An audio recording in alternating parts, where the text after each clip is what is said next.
Shalom. All praises go to the Most High Yahweh, Bashem Yahweh, Shabbat Makakadash, double honors unto the elder apostles at Great Millstone for the teachings of the scriptures, among other things, and Shalom to the sincere Hakim across the world. Now, I wanted to do a video about the upcoming battles that's going to come up on the planet Earth, and which will involve the Israelites, which are the so-called Negros, Latinos, and Indianos, against the Edomites, which are the so-called caucus from America, South America, Australia, South Africa, Europe, of course. All these Edomites that call themselves caucus people nowadays, they're actually the Edomites of the Bible, which are the descendants of Esau, the Edomite. But they don't know that. They're going to find out, because our people are waking up to who we are, and they need to wake up to who they are too. Right, so this is the book of Jeremiah, chapter 51.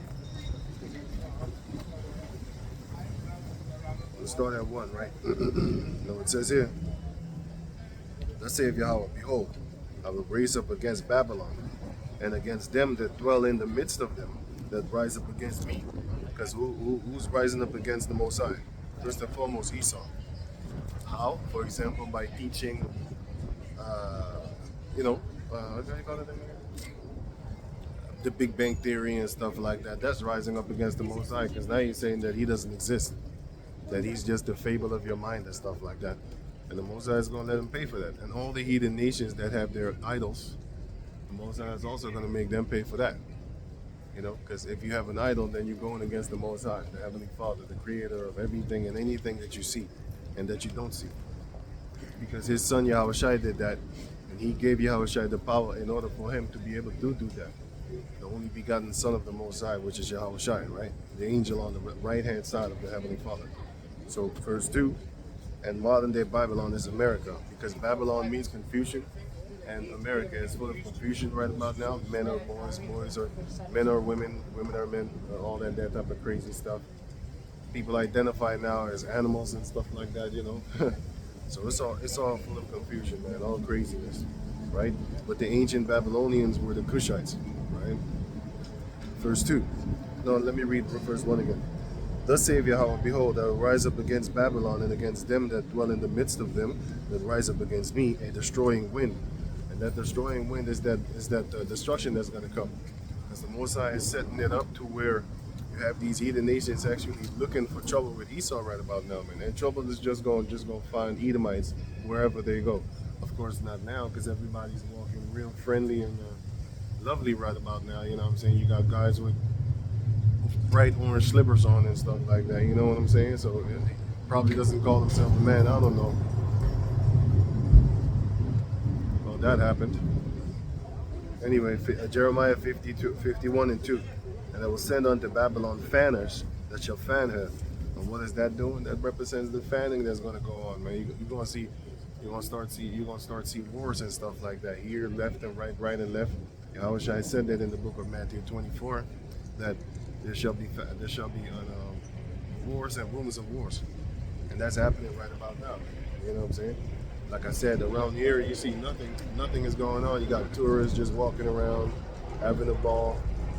So war is not on their mind, nor is war actually just like on the nearby horizon. But if you go a little bit to the east, you got people over there getting their balls chopped off, man, cut off. I saw that video, man. That was funny to me, that I think it was a Russian or a Ukrainian, I don't know. I think it was a Ukrainian or something like that. He got his balls cut off, man. That shit was funny. Yeah. Anyway, so it says here, verse 2, and I will send unto Babylon fanners that shall fan her. Basically instigators, man. Because back in the days you had a fan. You had like how you blow wind and stuff like that, right? So that's how you basically start a fire, by fanning it. And then the fire is going to start getting bigger, because fire needs oxygen and wind. If you blow it, it will actually it will increase. You know what I'm saying? So the Most High is sending instigators, so means of instigation onto modern day Babylon, which is America. That's why they all over the place in wars and stuff like that. But it's going to get worse. You know what I'm saying? So it says here, that shall fan her and shall empty her land For in the day of trouble, they shall be against her round about. Yeah, that happened in ancient Babylon, but that's going to happen in modern day Babylon too, which is going to be destroyed from left to right, all around, from bottom to top, from north to west, east to south. All the land of modern day Babylon, which is America, is going to be destroyed, man, in thermonuclear war. But before that, the Israelites are going to have a ball and a feast because of the book of Isaiah chapter 29, which says that in the land of Babylon, the Most High is going to send right, let me show you. This is the book of Ezekiel chapter 29. No, Isaiah 29 and 19. So it says, no, wait. Isaiah 29 and let me see something. No, it's 19. Isaiah 19.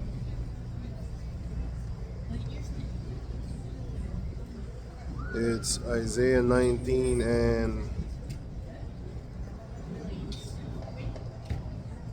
17. No, it says here.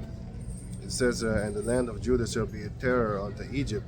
Every one that maketh mention thereof shall be afraid in himself, because of the counsel of the Lord of hosts, which he had determined against it. So the Most High is determined to go against the Edomites, man, because the modern day Egyptians, the modern day Babylonians, the modern day Nineveh, the modern day Assyrians is Esau. He's all that there, because if you check out his whole status, he actually heaps unto himself all the gods of the heathen nations. That's why he built himself the pillars, the Roman pillars and stuff like that. Those are not even Roman pillars, man. They're actually Horite pillars. The Hittites, the Amorites had those pillars before Esau even had that. Then he went into that land and then he took over that land. That's why you have that same thing in Lebanon, which is Baal Bek nowadays, but it's actually Baal God in the scriptures. And there you had them giant Canaanites that was actually the sons of Hamath.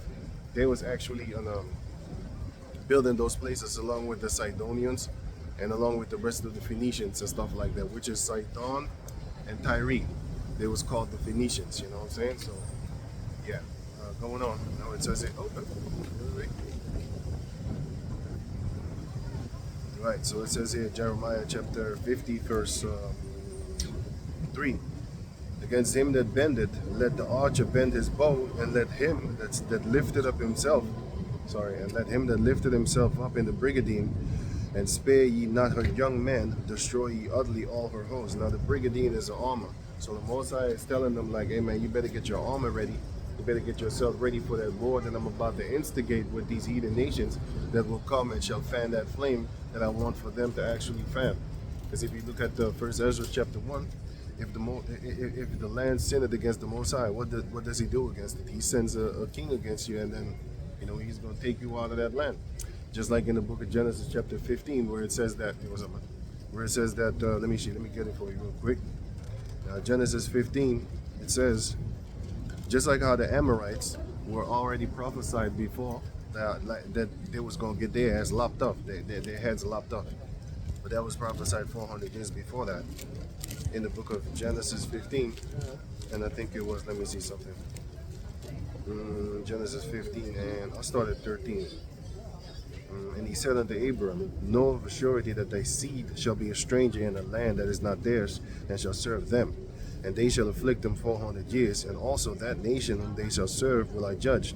And afterward they shall come out with great substance, because we took everything from them. After that captivity of 400 years, after that slavery of 400 years, we took everything from them, all the gold and all that type of stuff. And that's the same thing that we're going to do with the Edomites nowadays too. But that's why we're waiting on the Heavenly Father to actually set that thing up. And he's going to set it up. You know what I'm saying? So we're waiting for that day. And that's why I'm reading the book of Jeremiah 51 now also, right? So it says here, Genesis 15 and 15. And thou shalt go to thy fathers in peace, meaning Abraham is going to die. Thou shalt be buried in good old age. That shows you that Abraham, he went to his fathers, man, Terah. Even though Terah was actually basically an idol worshiper, that shows you that there is no such thing as hell. They made that thing up because that's a Greek mythology that they want to push up in the scriptures. Hell is actually talking about Gehenna, which is a place where dead bodies, actually filth, used to burn. And if you are basically filth, then you would be thrown there instead of get a proper burial, like how Tobit, a righteous man of the Yahweh Bashem Yahushai, anytime he saw a slain Israelite, he would bury them. You know, he would bury the slain Israelites, right? Now it says here, Genesis chapter 15 and 16, but in the fourth generation they shall come hither again. So in the fourth generation they're going to come back, right? Which is after that 400 years. They shall come hither again, for the iniquity of the Amorites is not yet full. So the iniquity of the Amorites wasn't full at that time. You know what I'm saying? And it goes on, and it said, and it came to pass that when the sun went down and it was dark, behold, a smoking furnace and a burning lamp that passed between those pieces. And if you read up, it's going to say those pieces is talking about those animals that he chopped up in pieces, and then he lined it up just like how the Most High told him how to line it up. And just like how the angel appeared unto the Most High appeared unto him in the bush, appeared unto Moses in the bush, that's the same way that the fire, which I just read in verse 17, the smoking furnace and burning lamp, which wasn't two things. It was like a pot back in the ancient days from the like the Middle Eastern pots where they cook stuff in and stuff like that. And in the midst of that, it was fire. Just like how you have, for example, you have these witch pots that they have on the Halloween days and stuff like that. Those witch pots, like a pot like that, but then fire in the midst of it. You know what I'm saying? So that and went in the midst of it. That was a sign, because Abraham was asking, so how do I know that I'm going to get this land? And then the Most High said, chop up these animals and put them in pieces and stuff like that, put them apart. And then later on, I'm going to show you a sign, and that was that sign, right?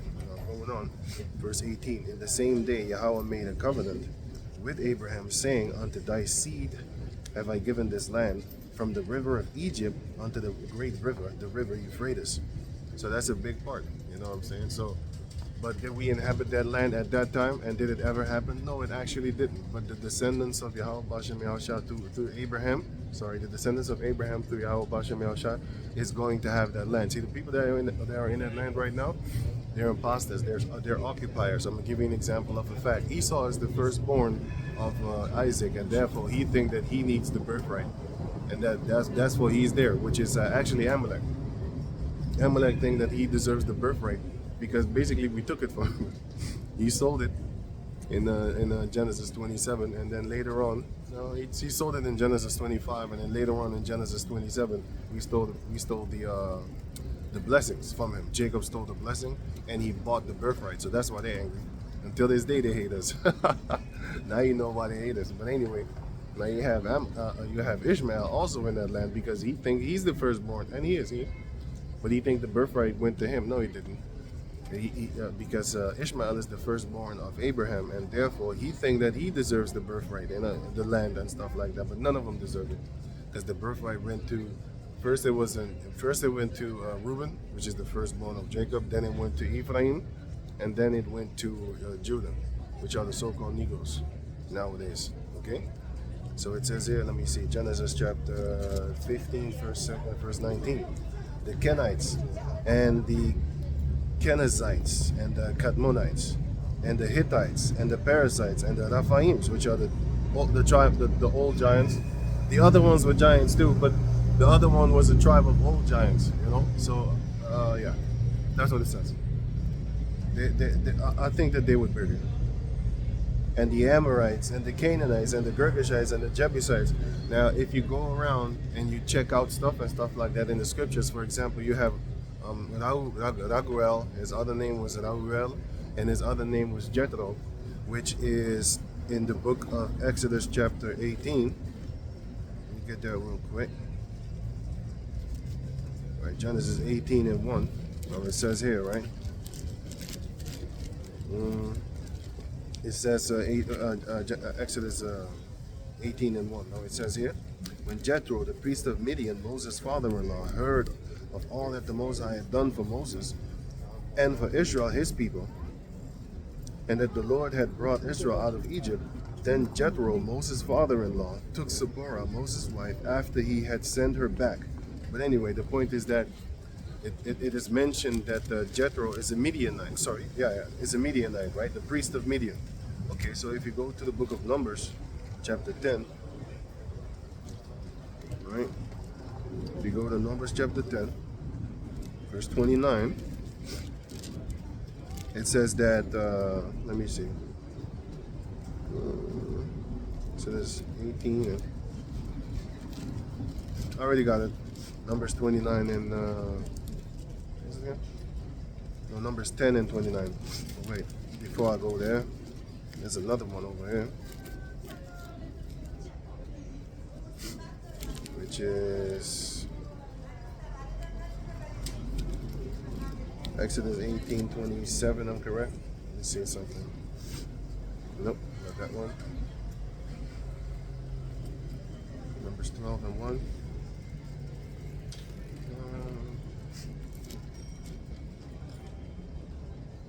Nope, not that one. Yeah, Judges 4. And Judges 4.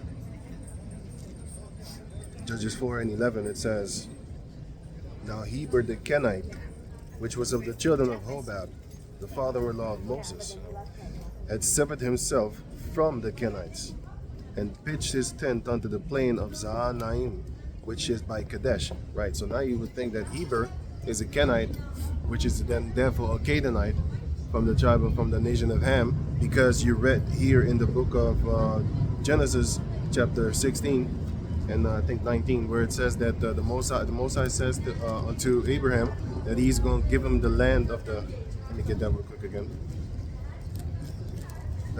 Genesis 15 and 19, it says the Kenites and the Kenizzites and the Kadmonites. So you would think that those are the, so you would think that that was, how you call him again? Heber was actually a Kenite like that. No, the word Kenite means smith, first and foremost. Second, the Ishmaelites did not exist when the Heavenly Father told Moses that. You know, in the book of Genesis chapter 15 and 19, he said that I will give you the land from Egypt unto Euphrates, and you're going to take away out of that land the Kenites and the Kenizzites, and you're going to take the Amorites, you know, and the Hittites and stuff like that, Jebusites. You're going to take the nation of Canaan out. No, those were actually other Kenites. Because if you read the book of First Chronicles, you're going to be lost, man.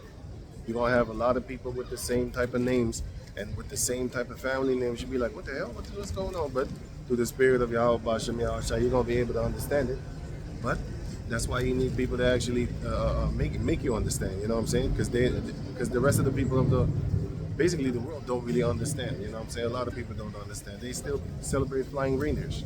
So they believe in lies and Satanism.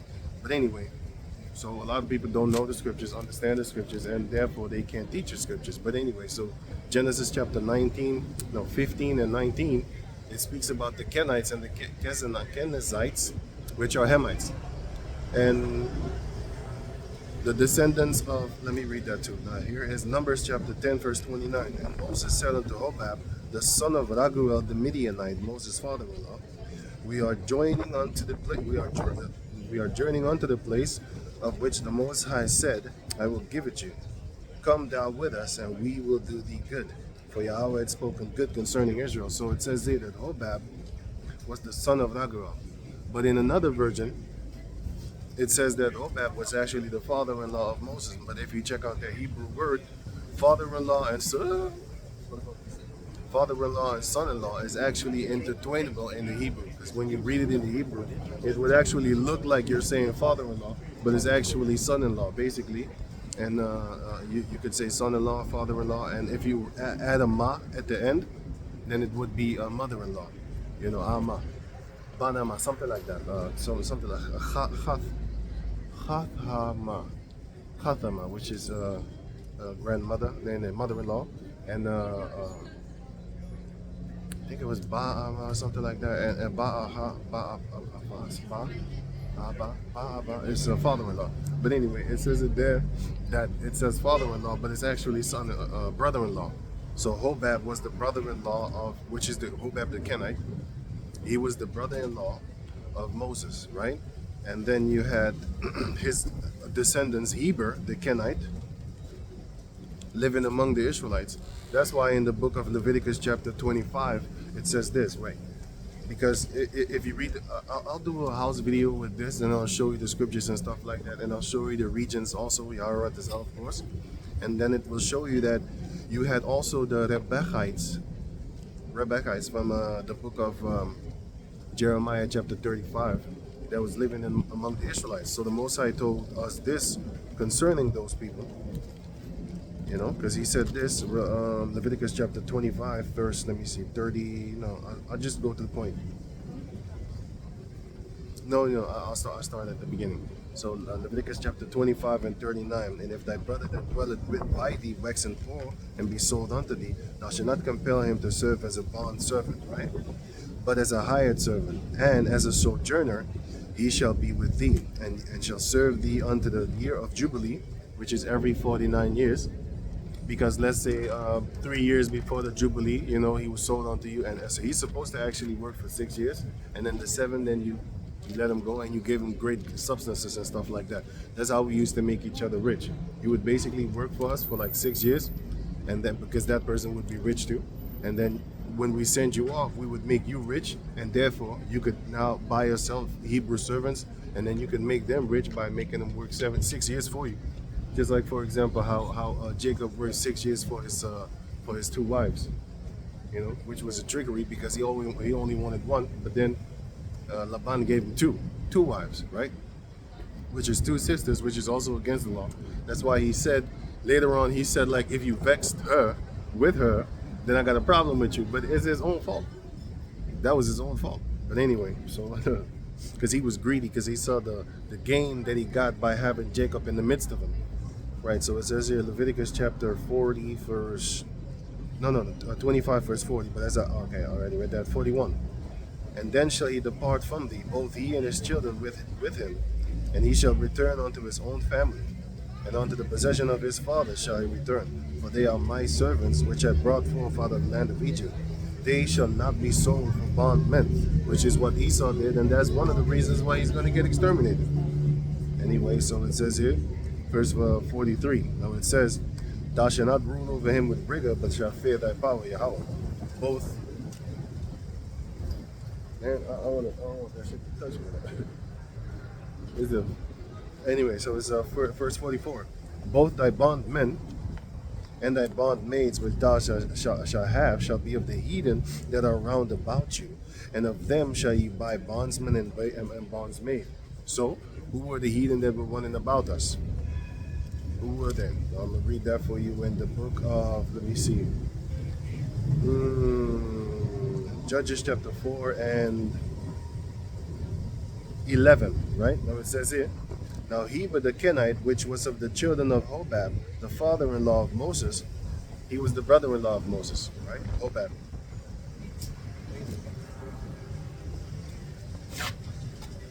Get out of here.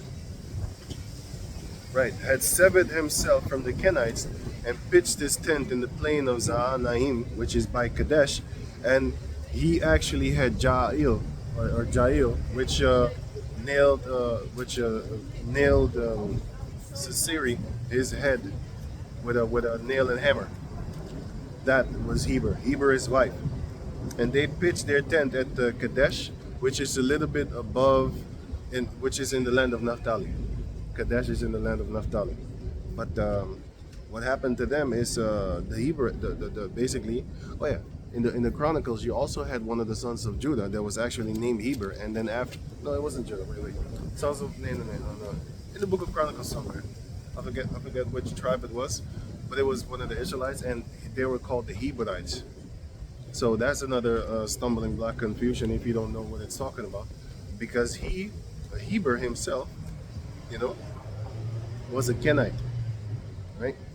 He came with Abraham and Moses into the land of in the land of Canaan, where they dwelled, and that's mentioned also in the book of, let me see, Judges chapter 1 verse 16.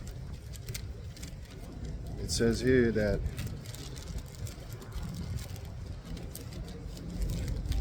Judges 1 and 16. It says that, and the children of the Kenite, Moses' father-in-law, right? went up out of the city of palm trees, which is Jericho. You can find that in Deuteronomy chapter 34, verse 3, right? The city of palm trees is Jericho. So it says here, and the children of the Kenite, Moses' father-in-law, went up out of the city of palm trees with the children of Judah into the wilderness of Judah, which lieth in the south of Arad, and they went and dwelled among the people. So when it's talking about in the book of Leviticus chapter 25, when it says this, that, so remember the Kenites was in the midst of the Judites, right? It says here, Leviticus chapter 25, verse 43. Thou shalt not rule over him with rigor over another Israelites, but shall fear Yahweh. Verse 44. Both thy bondmen and thy bondsmaids, which thou shalt have of the heathen that are round about you, of them shall ye buy bondmen and bondmaids. So, of who were the Israelites supposed to be buying bondmen and bondmaids? They were supposed to buy of, well, not only them, but the how you call them? The Kenites was among them, and they bought off of them.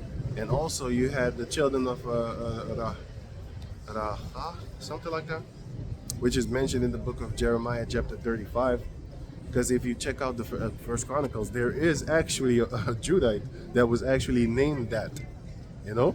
But this Jeremiah 35 is not talking about that Judah descendants.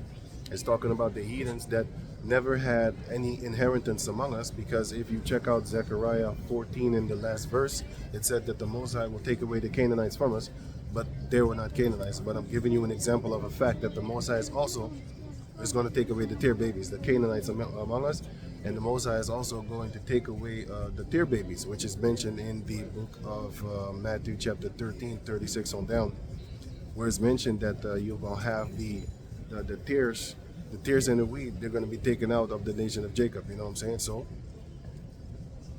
even though, and also in the book of Revelation chapter 21, I think it's 15 or something, where it says that the 12 gates shall be the 12 tribes of the nation of Israel, and those will go up in there. So it's not that these heathen nations that were in the midst of us. Let me read it again. Leviticus chapter 25, verse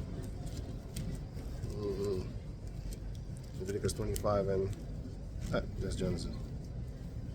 Right, Leviticus 25 and let me see, 44.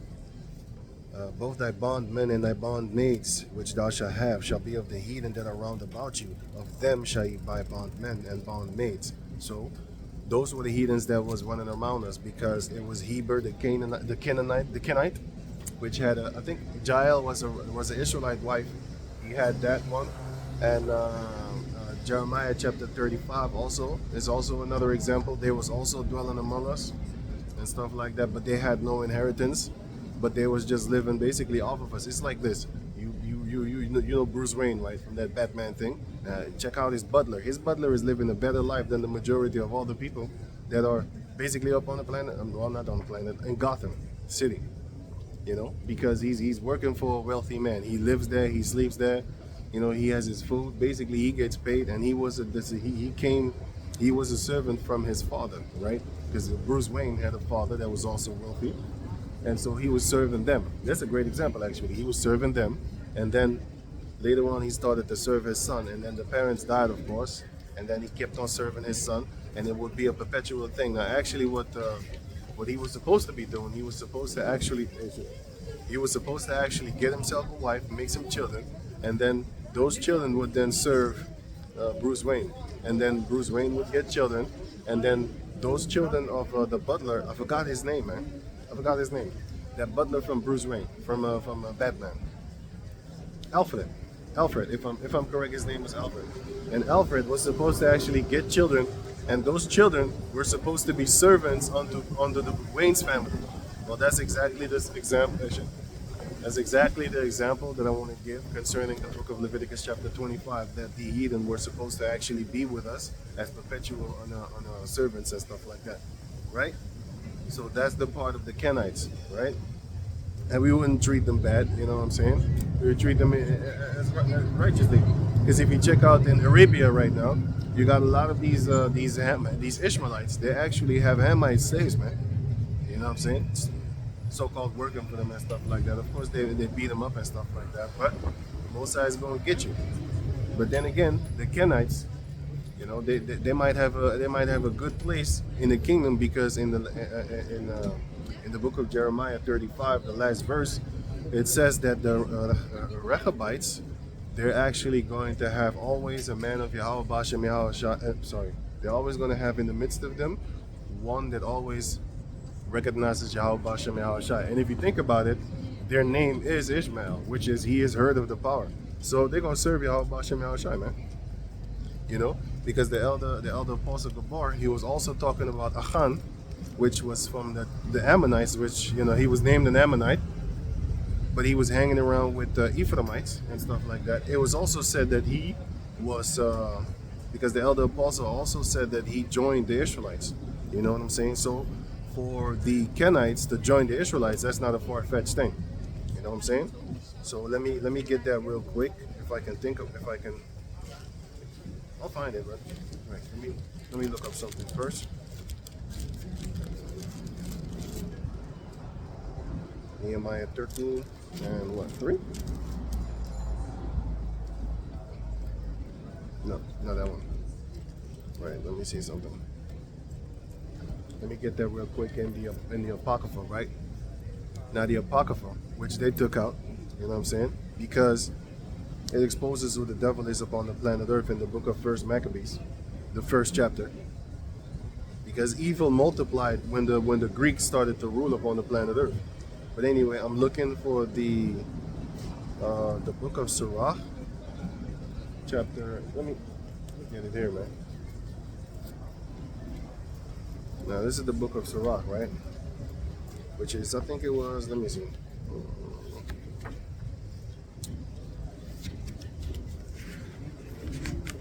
What's it again?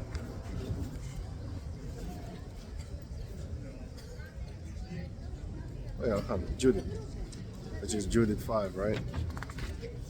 Let me see something. Judith chapter 5, verse 5. It says it. Then said Anchior, the captain of all the sons of Ammon, let my Lord now hear a word from the mouth of thy servant. From the mouth of thy servant. And I will declare unto thee the truth concerning this people. So he knew about the Israelites, right? Which dwelleth near thee, and inhabited the hill countries. And there shall no lie come out of the mouth of thy servant. Right, now it says here. Now if you read, let me see, 2 and... So that was Anchior there. And then it is said that he was with a band of Ephraimites, which is, let me see.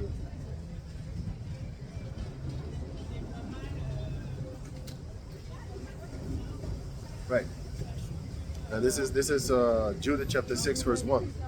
Now it says here, and when the tumult of men that were about the council were ceased, Holofernes, the chief of the captain of Ashur, said unto Anchior and all the Moabites before all the company of the other nations, and who art thou, Anchior, and the hirelings of Ephraim, that thou must prophesy against us today, and hast said that we should not make war with the people of Israel, because their power will defend them.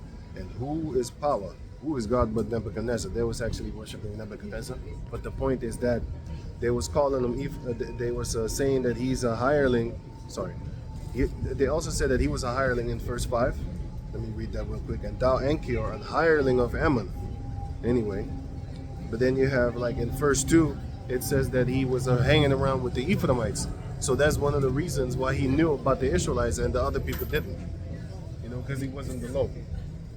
But anyway, the elder apostle said that he, is an Ammonite, which I was actually thinking, like, man, he could have been an Ephraimite, but it says it right there, because he was hanging around Ephraim. And but I would love to talk to the elder apostle about that. But the point is that is being made. The point that is being made is that the point that is being made is how you call that thing? Is that you have heathen nations that join onto the Israelites, you know what I'm saying, and they was living amongst them, and because now comes the real deal. And Yahweh wrote this out. I'm gonna make a video about that because I need to show you things in order for you to be able to get it. Because if I talk here, I could just talk, but I need to show you stuff locations and stuff like that, which is Caleb. Caleb was called a Kenite also, Kezizenite, which is, let me read that once more again, the book of Genesis chapter 15, verse 19. This was before, how you call them again? This was before the Israelites even existed, before Judah existed, before Benjamin, all the 12 tribes, right? Now it says here, Genesis chapter 15, verse 19, right? Now it says, let me see,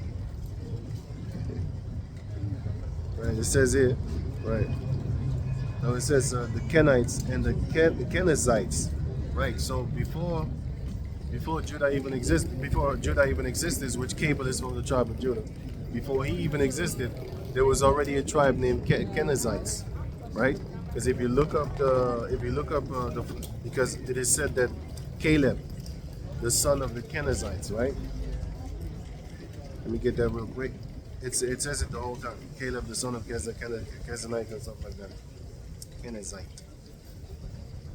Caleb, the son of.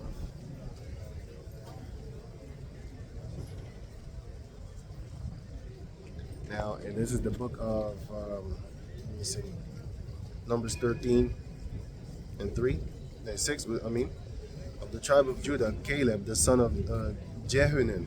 So he coming from the tribe of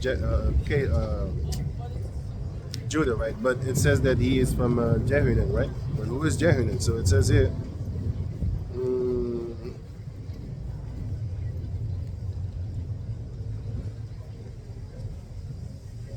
right?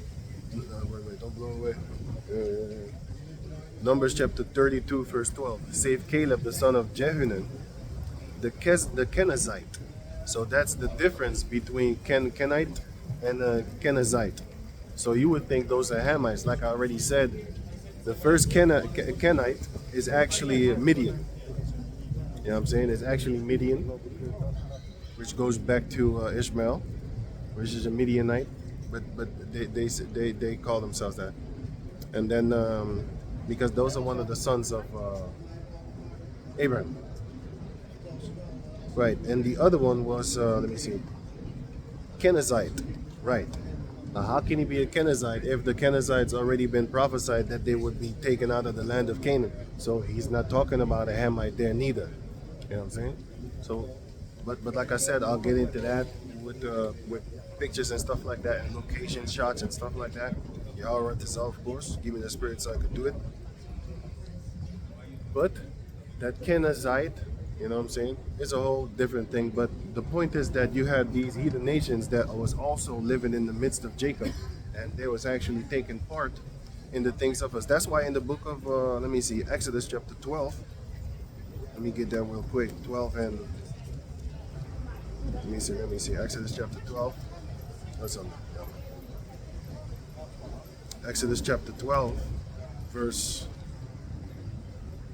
let me see, Exodus chapter 12, verse 43. I'll jump to 38 real quick for just an example, right?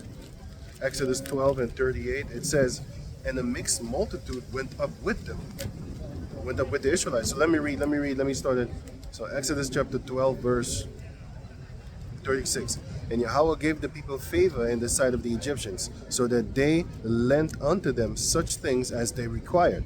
And they spoiled the Egyptians. They didn't lend us like, hey man, I'm gonna borrow you. No, we took everything after they put us in captivity, right? And then we left. Verse 37. And the children of Israel journeyed from Ramses to Succoth, about 600,000 on foot that were men, beside children.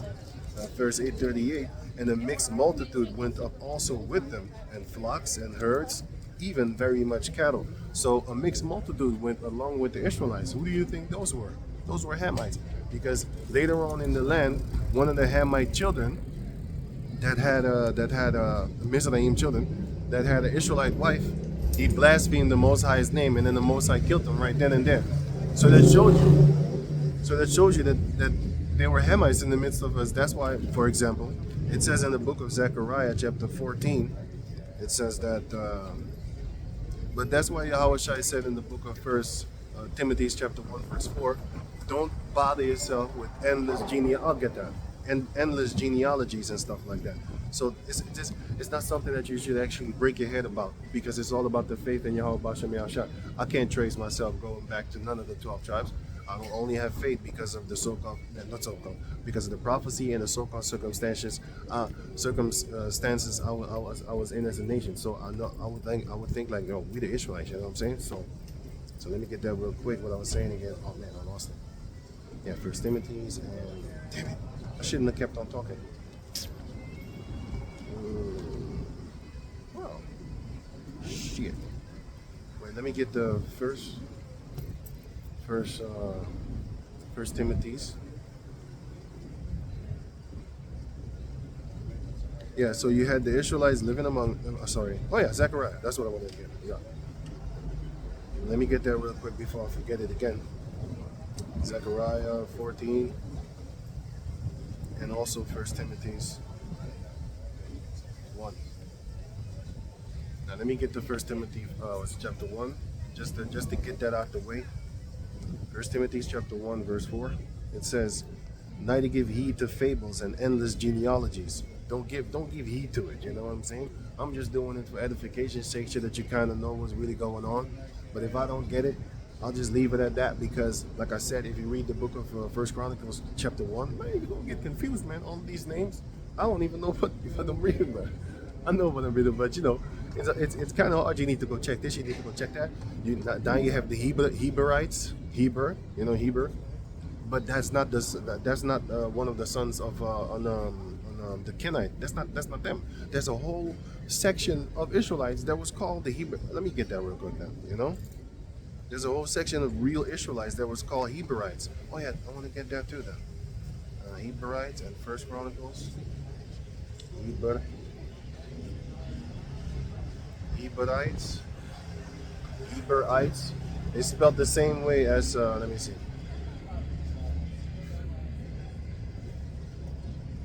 Numbers chapter 26 verse 45.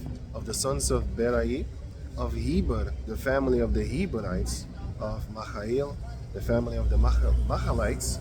But anyway, that shows you that there were Hebrewites that were Israelites. You know what I'm saying? They were Israelites, but the name of them was Heber. Now the other one was First Chronicles.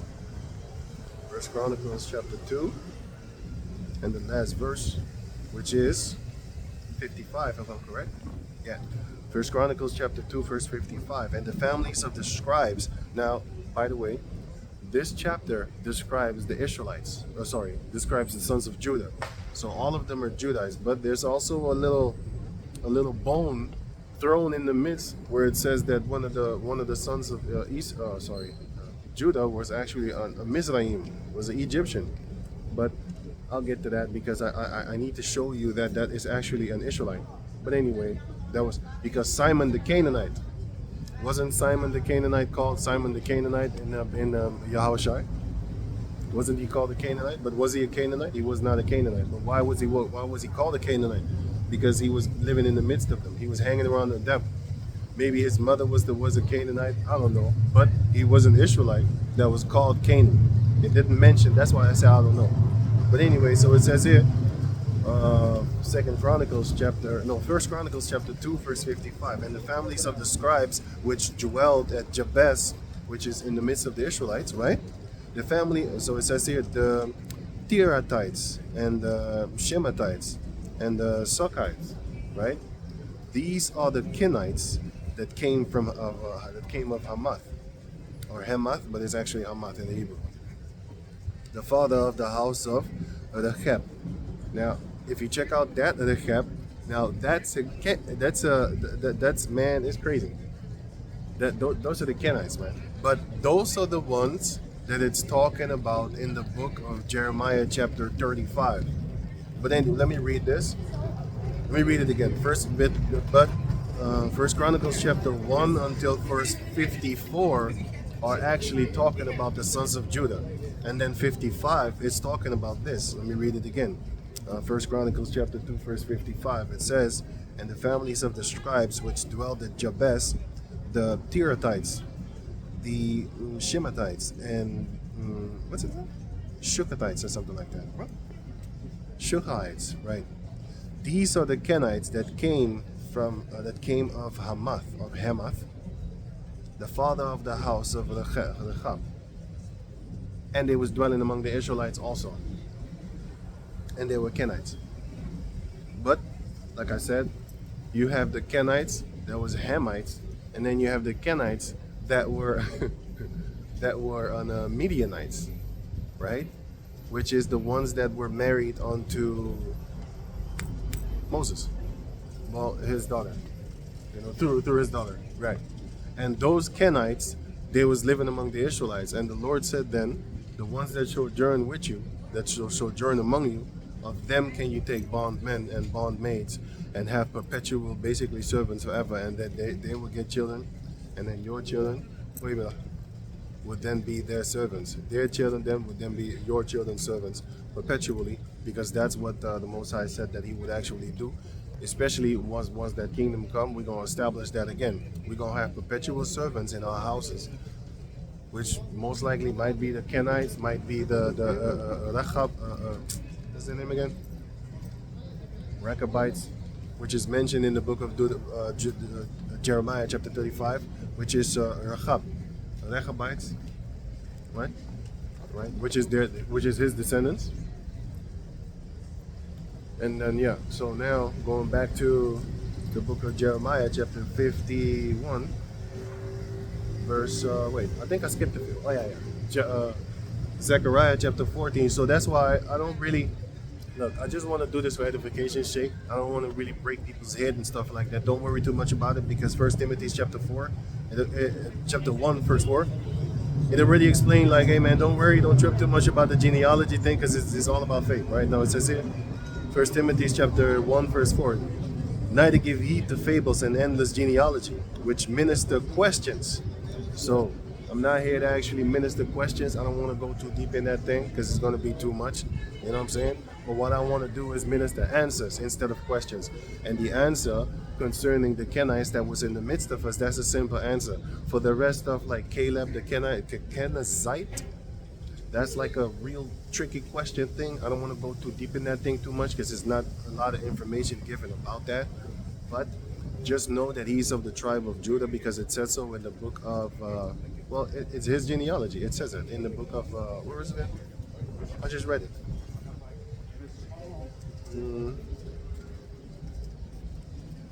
Let me try and get it again.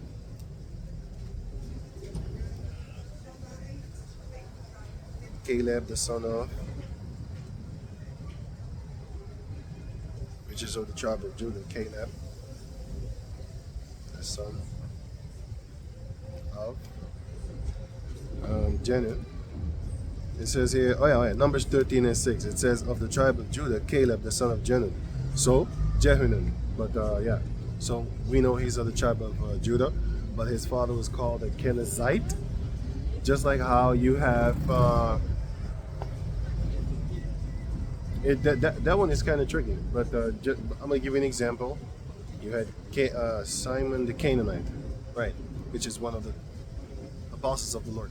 But like I said, I need to get in that one, because that one is real tricky.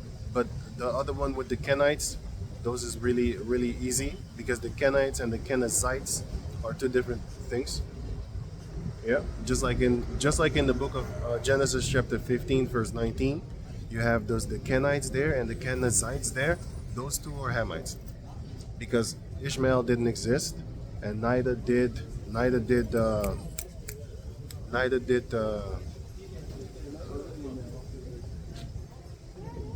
so Ishmael didn't exist, so there were no Midianites and stuff like that, so there were no Kenites, and neither did the Israelite exist. To make it Judah the Kenizite. So it's both not them. It's not Hamites. Even though there were Kenites, there were Hamites, and the Kenizzites, there were Hamites also. So yeah, see, that's how it's confusing. Anyway, so don't give heed to endless genealogy and stuff like that. I'm just trying to give answers instead of more questions. But the one with Caleb, the son of Jenan, that boasts a lot of more questions actually. But like I said, I'm going to get that spirit from Yahweh Bashem Yahshai, and he's going to explain it to me more so I can explain it to you better. And then you're going to get it quick, and I'm going to have to study long. But that's good, because I want that. Study to show thyself approved, right? Let me see something here now. Oh yeah, I already read that. Now this is the book of Zechariah, chapter 14, yeah. Zechariah 14 and 21. Yea, every pot in Jerusalem and in Judah shall be holiness unto Yahweh, the Lord of hosts. And the pot is talking about that which is the families, because the Israelites are plants. So you plant you put the plant in a pot. Right. So we're the plant growing. Yahweh Bashem Yahshai willing, Lord willing.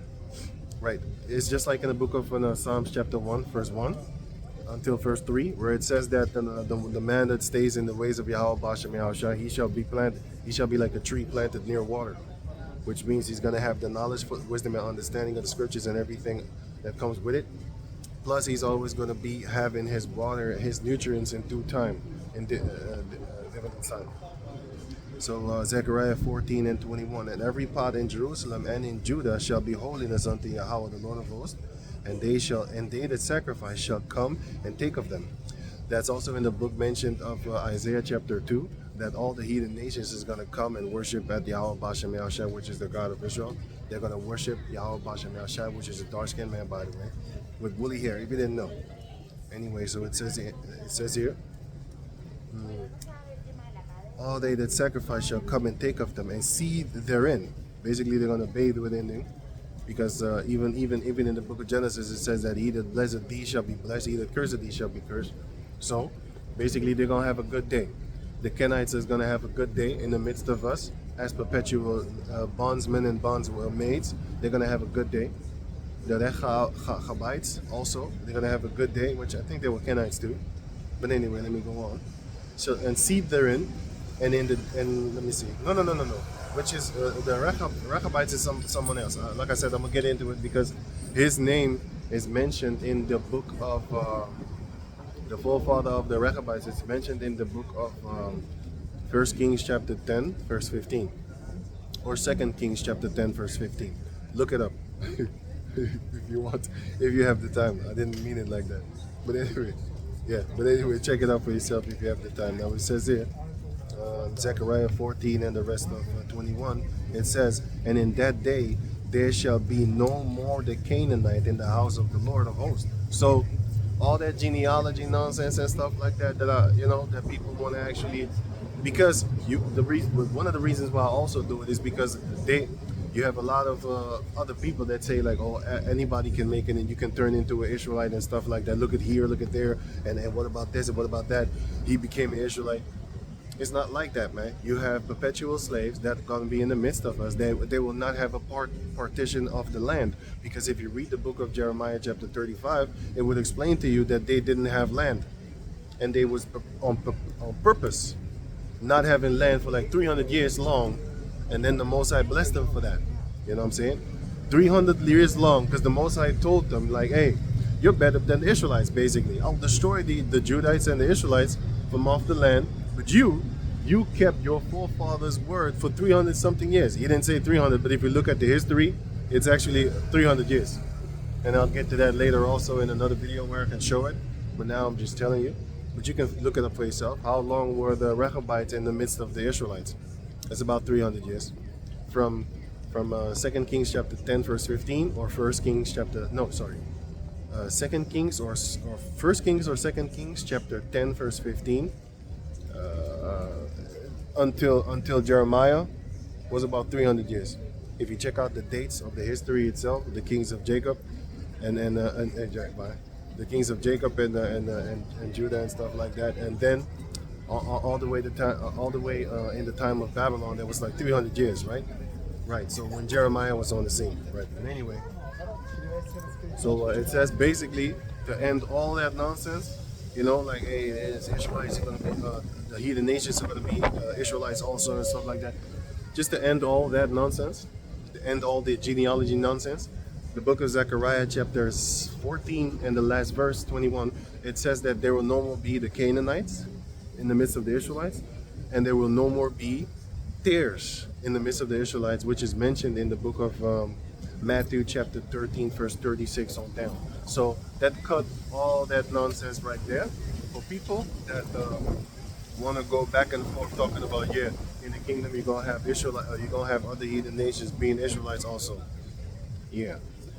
Revelation 21 shows you that there are going to be 12 gates with the 12 names of the nation of Jacob. And that's not talking about the rest of the people upon the planet Earth. It's only talking about the 12 tribes. Right, which is the 12 names of the nation of Jacob. Right. Let me go on back to the book of Jeremiah. Chapter. Let me see if I'm done with the rest. Let me see if I'm done with the rest that I had. Lingering. Nope, not that one. Nope, not that one. Numbers 32, I already read that. The son of John. Right, let me read it again. Numbers 32 and 12. Save Caleb, the son of Jephunneh, the Kenizite, which is different from the Kenites. Like I said, the Kenites is very easily explained. That is the sons of Midian. And the other Kenites in the book of First Chronicles chapter 2, yeah, 55. Those. Hamites, and Jeremiah 35. But yeah, anyway. So like I said, I'm gonna make a video about that. It's gonna be easier because I need to go read more about it because it's very beautiful. I like these type of things. You know what I'm saying? And before you know it, the Most High is gonna give His Spirit and His blessing onto the Jacob descendants. And before you know it, it's gonna be known. Thou shalt declare my words. Now it says here on Jeremiah chapter 50 verse 2, and I will send to Babylon fanners that shall fan her and shall empty her land. For in the day of trouble they shall be against her round about. Everybody's going to be against these Edomites round about, man. Left, right, north, south, east, west, diagonal too. It doesn't matter. Everybody's going to be against Esau. Modern day Babylon is America. Verse 3, against him that bendeth, let the archer bend his bow. The modern day archers is talking about the nuclear missiles and stuff like that. You know what I'm saying? Because how do you call a stolen arrow? A stolen missile. It's called a broken arrow. There's a movie called Broken Arrow, and then you will see that it's a missing nuclear warhead. It's a nuclear warhead or a rogue one that they stole. That's what that movie is about, right? Broken Arrow. You should watch that movie. It's from the 90s. It's a very dope movie. It's action packed. Ain't no one female Jenny Jane super girl power and all that type of crazy stuff. That's not there. For the rest of thee, against him that bendeth, let the archer bend his bow, and against him that lifted himself up in his brigandine, in his armor. And that means like put on the armor because it's time for war. And spare ye not her young men, destroy ye utterly all her host. So all the armies of Esau in the day of the World War III is going to be flattened. They're going to be turned to ashes.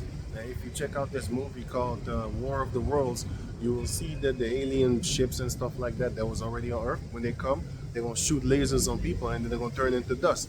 Now that's in the book of 2nd Ezra, chapter, I think 13 or something like that. I don't know. 2nd Ezra. I think it's 13. Let me double check. 2nd Ezra chapter 13, and I think it's 13 or 12.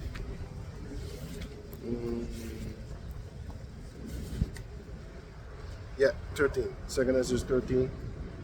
Yeah, that's talking. That's a scenario from the movie War of the Worlds with Tom Cruise. I don't know how I watch that movie because I can't stand Tom Cruise. Later on, I start to hate him even more.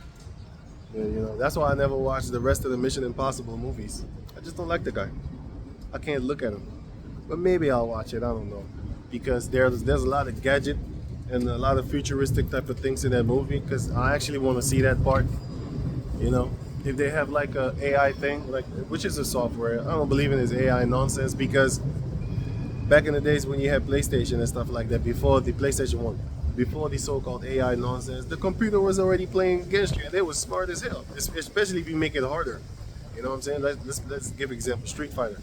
Street Fighter, right? If you put it on easy, 1 star, because it went from 1 star to 8. If you put it on 1 star, the computer is stupid. But if you put it on like 8, man, he's smart as shit. You know, you're gonna have to really start thinking in order to beat this computer. That was already then the AI then, you know? Artificial intelligence. Yeah. Which, like I said, which I don't believe in. If I have to program you in order for you to be intelligent, then you're not intelligent. You're artificial. Which is actually what the name implies, but they're trying to make it seem as if that thing is going to take over the world. You think these Edomites are going to make something that's going to overthrow them? You stupid. You stupid. They're not going to do that, man. They're too proud for that shit. They're just making you think that. So when something happens, we blame it on the AI. That's what they're about to do, man. That's why they have a program that makes fake pictures and stuff like that. Why? So when a scandal pops up, they're going to say, oh no, that was AI. Why would you make such a deceiving thing then? A deceiving type of software that will be able to actually make fake pictures of people and stuff like that. So when a real footage actually comes out, they say, oh no, that was AI.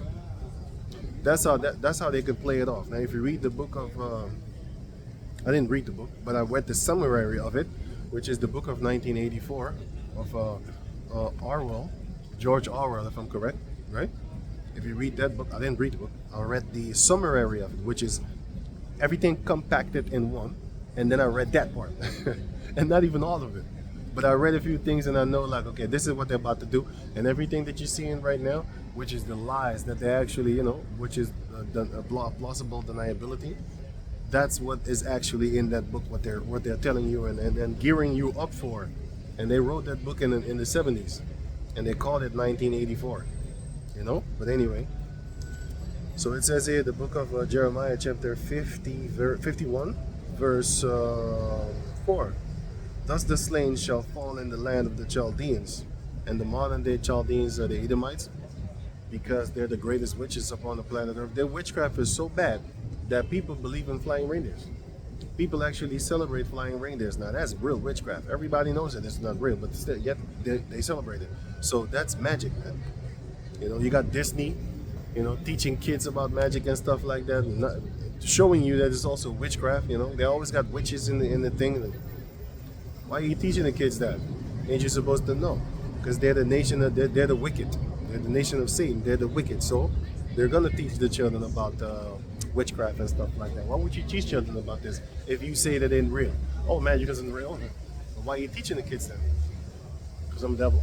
That's why. Because they're like lying, man. They just can't tell the truth. Like a pathological liar, that's Esau. They're speaking lies as soon as they be born. Pathological liar, pathological thief. They can't stop stealing. You just let them loose, and before you know it, his whole pocket is full with stuff that he got from somewhere else. He doesn't even know from where he got it. He's just like stealing. You know, that's Esau. That's why he always got gold and silver. You ask him where it come from. Well, I don't know. Where he stole it. Well, I don't know. Steal that. It's all over the place. You know. They say boofa. That's Dutch for like a real criminal, like a thief. Anyway, Jeremiah chapter 51, verse 4. Thus the slain shall fall in the land of the Chaldeans, and they that thrust through in the streets. They that trust through in the streets, because the Most High is going to make sure that first and foremost, they're going to be thrust through in the streets first and foremost, and then afterward, the nuclear fires is going to come. So let me read it again. Because before the World War III, like really pops off with the missiles and stuff like that, people are gonna fight because you're gonna have the mountain of troops, which is the Battle of Armageddon, Armageddon 1, which is the mountain of troops, and a mountain is like a big government thing, but a mountain is also huge. So this is gonna be a lot of people coming together in order for that fight to actually happen. You know what I'm saying? But anyway, shit. I just remembered something that I needed to call somebody yesterday, but I forgot. Damn. I see a female that looks like the girl that I was supposed to call. Shit. No, I gotta wait until next Tuesday. I gotta put an appointment in my telephone, man. Damn, agenda telephone. And I really needed that female, man. I need to ask her a few things, man. Shit. I I was supposed to call it yesterday. Oh man. I told myself that I would. Verse 5. No, it says, wait, let me read it again. Verse 4, Jeremiah 51:4. Thus the slain shall fall in the land of the Chaldeans, and they that are thrust through in her streets. So that shows you that once that war comes, you're going to have people on the street, like foot soldiers and stuff like that. And after that, they're going to start dropping nuclear bombs and stuff like that, man. You know, because that's already prophesied in the scriptures. That's already been mentioned in the book of Matthew chapter 24, which shows you that war is going to come. So eventually, nobody is not going to be able to stop it. Why? Because they can even stop the rent from being raised and stuff like that. So how much more can you stop the elites from actually going to war with another country? You can't stop them. The average people can't stop all the protests that they're doing and stuff like that. That's not going to help. They can do whatever they want. It's not going to help.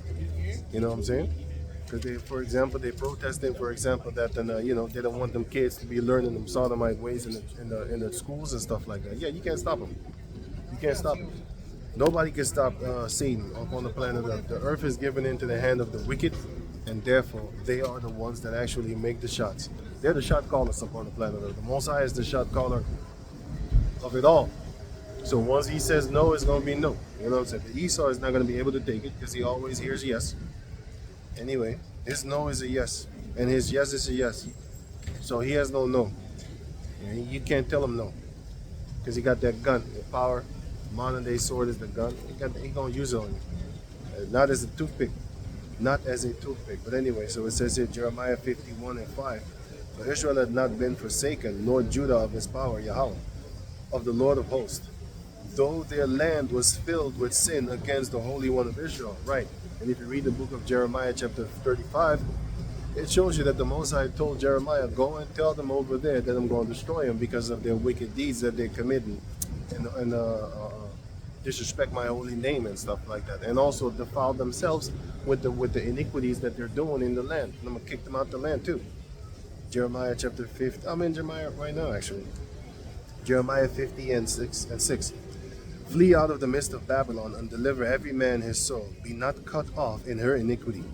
For this is the time of the Lord's vengeance. He will render unto her a recompense. Right. And now we're not fleeing out of Babylon. I'm not trying to actually go back to Suriname and live over there. Because if I go to live over there, I'm actually going to have it pretty better than here concerning food and stuff like that. But then again, no.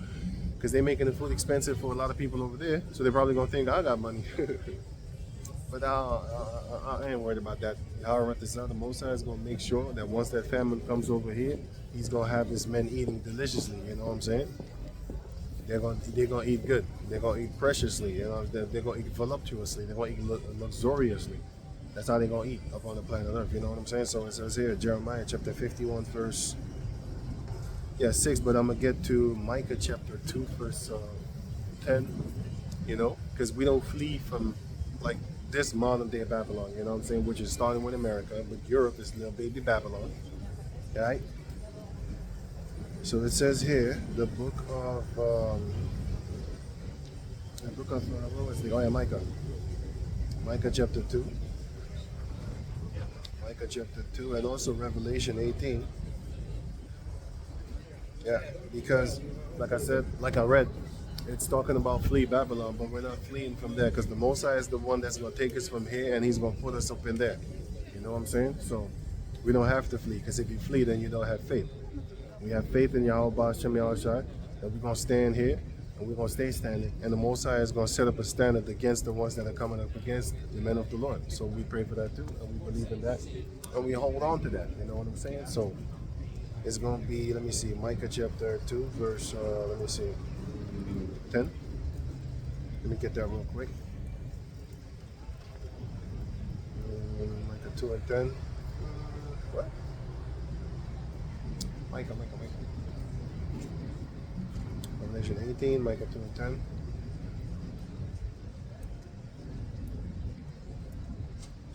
Nation.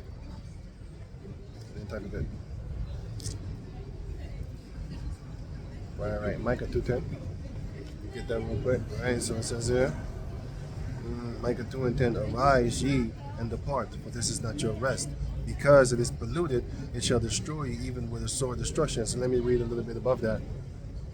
You because we're not supposed to actually be partakers in the wickedness of Esau with his little Skittles things and all these crazy type of things, man. Yeah, yeah. Don't need to read that. Basically, rise and depart out of the mentality and the image of Esau, which one of his images is his how he actually portray his world. Like I said, the Skittles people.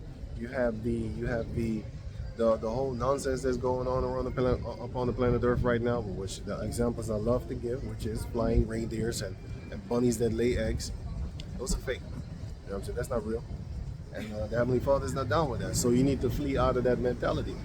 You know what I'm saying? You can't be celebrating those things and then call yourself a man of the Lord. Because if you do that, then you're actually lying to yourself, first and foremost. But actually, first and foremost, you're lying to the Heavenly Father. And then second, you're lying to yourself. Because the most I know, like, you ain't following him. Because he didn't set up no bunnies that lay eggs. Why are you lying to yourself? You know? Among other lies that they spew on the planet Earth. But it says here, Revelation chapter 18, so it says here, flee, something. Sorry. Revelation 18 and come out of her, my people. Oh.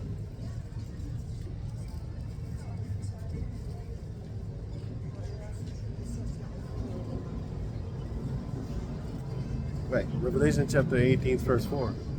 And I heard another voice from heaven saying, come out of her, my people, that ye be not partakers of her sins, and that ye receive not of her plagues. Well, it's not talking about that you need to flee America, need to flee Europe, whatever country you are in Europe. Well, I'm in the Netherlands right now. But it doesn't mean that you should flee from there because of the fear of the sword or the fear of the destruction. Nah, man. Because we're going to wait until Yahweh Bashem Yahshua bring that noise, that archer that has noise, which is the nuclear missiles. And before that, he's going to teleport you out of here, man. You know what I'm saying? Yahweh Bashem Yahshua is going to teleport you out of here with the chariots of Yahweh Bashem Yahshua, the chariots of Israel. And he's going to teleport you out of here, man. He's going to teleport the elect out of here, which is, self-explanatory, because how else are we going to get out of here and go back to our land?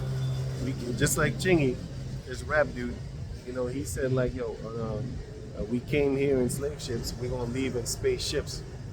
Spaceships, you know what I'm saying? So that's what we're waiting for. The chariots of Israel, right? So Jeremiah chapter 51, verse 6. Flee out of the midst of Babylon and deliver every man his soul. Now, how you can deliver your soul is the scripture. It says that to make that election sure. That's how you deliver yourself nowadays. Give diligence to make that election sure. Election sure. Amen. Give diligence to make thy election sure. I'm looking for it. Oh yeah, 2 Peter chapter 1, verse 10. Wherefore, rather, give diligence to make your calling and election sure. For if ye do these things, ye shall never fail. So guess what? We're making sure that Yahweh Bashem Yahushai put it in our minds. No, sorry. We praying sure that Yahweh Bashem Yahushai puts it in our mind in order for us to actually stick with it, to stay with it. You know what I'm saying? Until death do you part, right?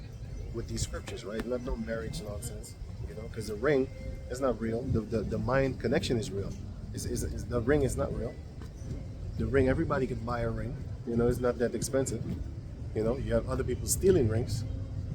So that's why the Lord said that build up treasures in heaven where people can't steal it. A ring can be stolen. A ring can be folded. It can be, rust can grow on it or something like that. Well, not gold, but dirt can grow on gold. So yeah. And silver too. Speaking of that, look how dirty this is. I need to shine them up. But still, it's not gonna grow a mold or something like that. You know what I'm saying? Iron grows mold, which is rust. But and other things like dust and stuff like that.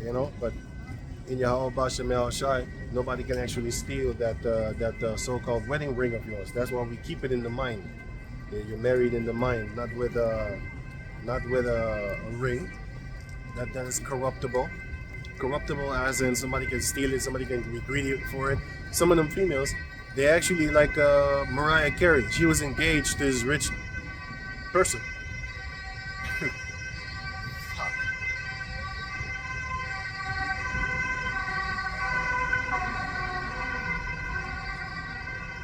And she was engaged to this rich dude, and this guy bought her a million. I think was it a ring?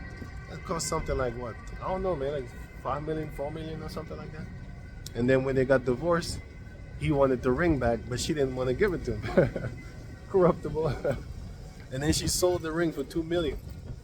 How expensive was the ring? Mariah Carey ring. That shows you how corruptible that thing is. That whole ring thing is corruptible, and it's a pagan thing from the Egyptians, because they believed in perpetual. So after death, they believed that you're still going to be linked up to your wife, which is a lie, because in the scriptures it tells you they that die are neither married or remarried or something like that, or given into marriage, because they be like the angels. So once you die, it's done, because when you die, the wife is allowed to marry another. You know, she's not under the law anymore. You know, 1 Corinthians 7, well, Romans 7 shows you that. Romans 7 and 1 on down. And also 1 Corinthians 7, the few last verses shows you that too. When the husband is dead, then the wife is loose from that, but then she can remarry again. Other than, it was a man. Then she can remarry again, only if her husband is dead. But if her husband is alive, she cannot remarry, because that would be adultery, right? So anyway, what's up? Oh, damn. I kept on talking, so I lost what I was thinking. Oh man, what was I thinking? I forgot what I was talking about. I was gonna pull up something. Damn it! I kept on talking. If I keep on talking, I'm gonna lose my mind. I'm gonna lose my train of thought. Anyway, Lord willing, it's gonna jump back to me. But yeah, damn it, man, damn it. Anyway, Jeremiah 51 and wow, shit, I wanna get it back, man.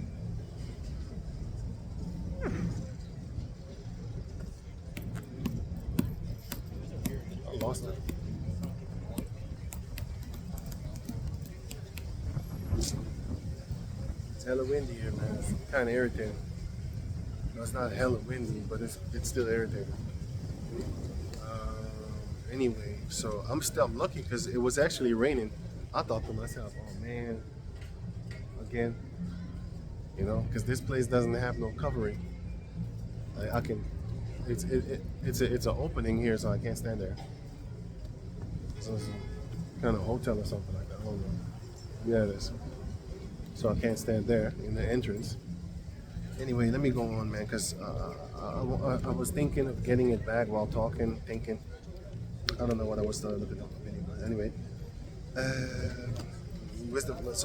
Jeremiah chapter 51 verse. Let me see. 6. Flee out of the midst of Babylon and deliver every man his soul. Got it.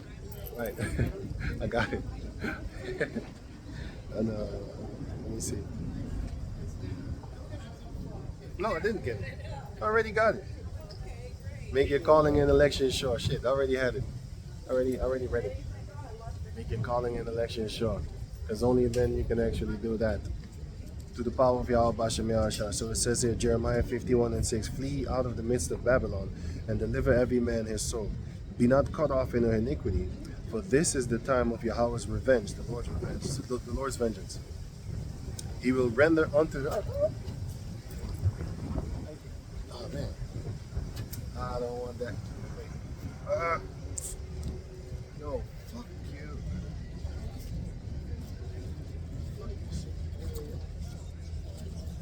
Fuck it, man. I'm just gonna tie this. Fuck this, man. I hate this, man. I truly hate this. I don't want to tie it up. Anyway, I have to now. I have to now. Fucked up my hair too. That's why I was screaming like a little girl.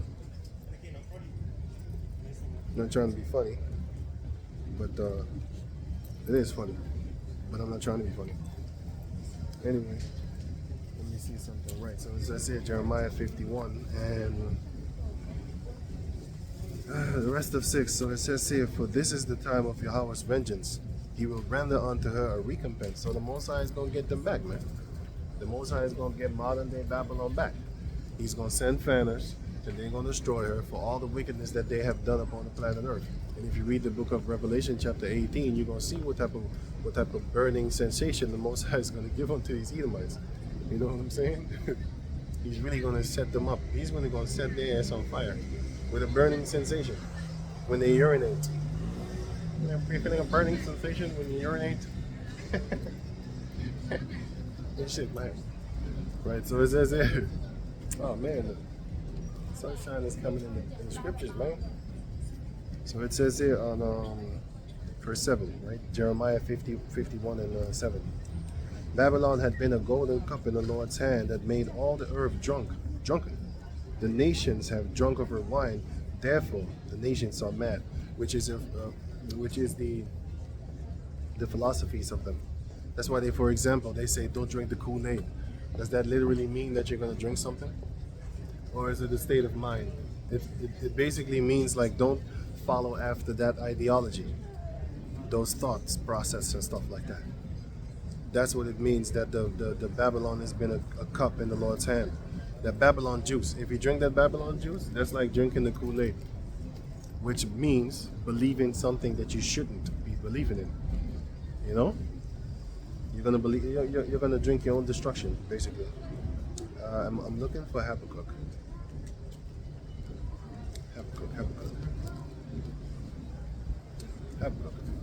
Old Testament. Habakkuk chapter 2. Yeah. Habakkuk. Eh. I got it. Nope. What?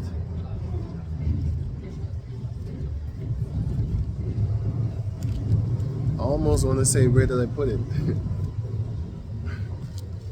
What the? What kind of?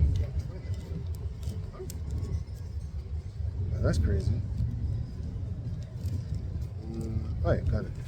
Because it's stuck to each other. Pages is sticking. Got it. We gotta wrap it up. Wait.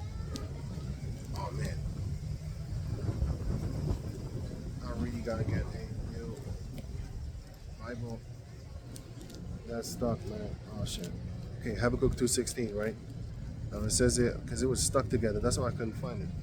Habakkuk 2:16. It says, "Thou art filled with the shame for glory. Drink thou also, and let thy foreskin be uncovered." So that's what it also means. When you drink it, the Most High is basically going to expose the Edomites and their wicked deeds upon the planet Earth. Everybody knows about the Jeffrey Epstein, but ain't nobody really actually talking about it like that. But they're talking about R. Kelly though. They ain't talking about Hugh Hefner, nothing like that. Why? Because this is Jacob descendant. You know what I'm saying? Because it's Esau. They are not in trouble as other men. The book of Psalms chapter 73 explains to you, shows you that they are not in trouble as other men. If that was the Jeffrey Epstein guy, if that was our people, man, they would be calling us all kind of things and stuff like that. You know what I'm saying? But that's why they bully on R. Kelly right about now. You know what I'm saying? And that other guy, that sucker, what's it called? What's it dummy? P. Diddy. I never liked that dude. I never liked that dude because I was always on the Tupac side. So I never liked him. So that was something that I had in myself. I never liked the dude. He looked like a Hamite to me, like a Somalian dude. Anyway, Habakkuk chapter 2 verse 16. Thou art filled with the shame of for glory. Drink thou also, and let thy foreskin be uncovered. The cup of the Lord's right hand shall be turned unto thee, and shameful spewing shall be on thy glory. Shameful spewing is happening right now, actually, with the Edomite nation. Shameful things, you know. A lot of things of them are being exposed right about now, but ain't nobody really paying attention. How they, I don't know how you call that. For example, I'm gonna give you an example. The destruction of their whole infrastructure is actually happening. The destruction of their economic system, actually, I wanted to actually say. That is what I actually mean. The destruction of their economic system is actually at hand. A lot of people are complaining and stuff like that. And guess what? Guess who fell the same way? Rome. Guess who fell before that the same way? Greece. Ancient Greek, ancient Rome. How did they fall? It started with the money. Then the people are going to start to get routed and stuff like that. People are going to start to rebel. That's why you have protests here left and right. They don't know what the hell is going on, man. Their elites is basically banking on bank money, and they can't stop them. They can't stop them. The tanking money is going up. How you call that thing? The tanking money is going up. You know, it's how you call that thing again? The oil money is going up. You know, now they gotta pay a lot more than they used to pay like 5 years ago. 3 years ago, 2 years ago. And what they're going to do in California right now is that they're going to start taxing people that have an electric car, because California is the only country, the only land actually, so the only state. I'll call it a country.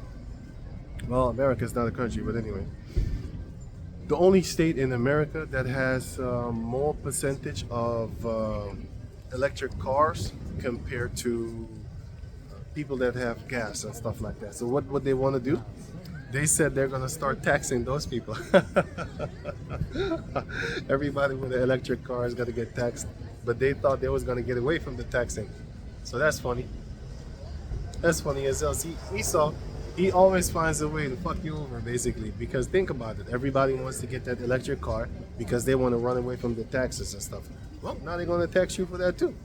So where did you actually go? You didn't go anywhere. You just stayed around there and ran in circles and stayed at the same spot, because now you're right back where you ran from without even going nowhere. So you went nowhere. You know what I'm saying? Because they're still gonna tax you with your electric car, right? So, all right. Everybody that has an electric car, But the point is that he's lying to you. That's the point. But anyway, so it says here, Esau is being exposed left and right, man. Like I said, their economic system is actually falling. The land is crumbling. You have a lot of so-called immigrants coming from all over the place, which I have no problem with. But they do. They're doing actually the jobs that they don't want to do. The Dutch people don't want to do the jobs. The Swedish people, you have Denmark, you have, France. They don't want to do the jobs that the immigrants want to do, so they come and then they do the job. Why are you complaining? You shouldn't have raped, robbed, murdered their countries in order for them to be able to want to come here, right? Because if you didn't do that there, they wouldn't come here. Who's starting the wars and all that? Oh, Ukraine, for example. And then the Ukrainians come here, and then the Dutch people are complaining that the Ukrainians are here. Well, why the fuck you fighting with them there then, sucker? If you didn't fight with them, well, why are you backing up? How you call this guy, Putin? I mean, you're against them because the Europeans are against them. That's like me having a war with this guy, and then somebody else comes and helps me. He's gonna hate you too. You know, what they're creating is animosity. If these Edomites were so wise, wouldn't they not do that? They're openly supporting Ukraine, right? But if you check out the news articles of like 5 years ago of Ukraine, they wasn't talking positive about them. They was calling them Nazis in the media. Now all of a sudden they're some good people. Fuck out of here. Habakkuk chapter 2 verse the rest of 17. For the violence of Lebanon shall cover thee, and the spoil of beasts, which made them afraid because of men's blood, and for violence of the land, of the city, and of all that dwell therein. What profited the graven images that the maker thereof had graven it? The molten image and the teacher of lies, because that's what they're doing. They're teaching lies. They have molten images and stuff like that. Let me read on. Now it says here that the maker of his work trusted therein to make dumb idols. None of them idols is dumb. The word dumb means unable to speak. It's like a dumb dog. They can't bark, right? The word dumb doesn't mean stupid. People associated with stupidity, because when somebody is dumb, then you'd be like, oh, he's stupid. No, he's not. Some dumb people are smarter than you because they know how to listen to, well, I wouldn't say listen, but they can study. They can study different and better than you, because all they have is reading and stuff like that. You know what I'm saying? They don't have no distractions. So if a deaf person is or a person that is unable to speak, well, it doesn't necessarily mean that when you're dumb you can't hear. It doesn't necessarily mean that, but often it is associated with it. A person that is unable to speak, often it is associated with not being able to hear. Not being able to hear, right? Often it's associated with that. But anyway, some of them people just have their tongue cuts off. So they're dumb, but they're not stupid. Dumb means unable to speak. But anyway, so going on again, verse 19. Woe unto him that saith to wood, awake, to the dumb stone, arise, it shall teach. Behold, let me see, what was it? It is laid over with gold and silver, and there is no breath at all in the midst of it. But that's what they're worshiping. Verse 50, but Yahweh is in his holy temple. Let all the earth keep silence before him. Yeah, everybody needs to shut up. And they will. Once Yahweh Bashem Yahushai sets down his ultimate rules, laws, and statutes and commandments, everybody's going to have to follow them. Nowadays, people ain't following nothing. They're not even following their own laws. Because Esau is breaking his own laws and stuff like that. Look at the Jeffrey Epstein dude type of thing. Isn't it against the law to actually do sex traffic and fuck kids? They don't care about it. They got millions and stuff like that, so they do stuff like that. You know what I'm saying? What you gonna do? Shoot, you gonna put them in jail? They fake their own death, man. He's probably sipping pina colada on a juicy beach with a steak full of blood. You know what I'm saying? With a steak full of blood, and yeah, just hanging around. Yeah, right. So it says here, Jeremiah chapter 50, verse 51, verse. Where was that?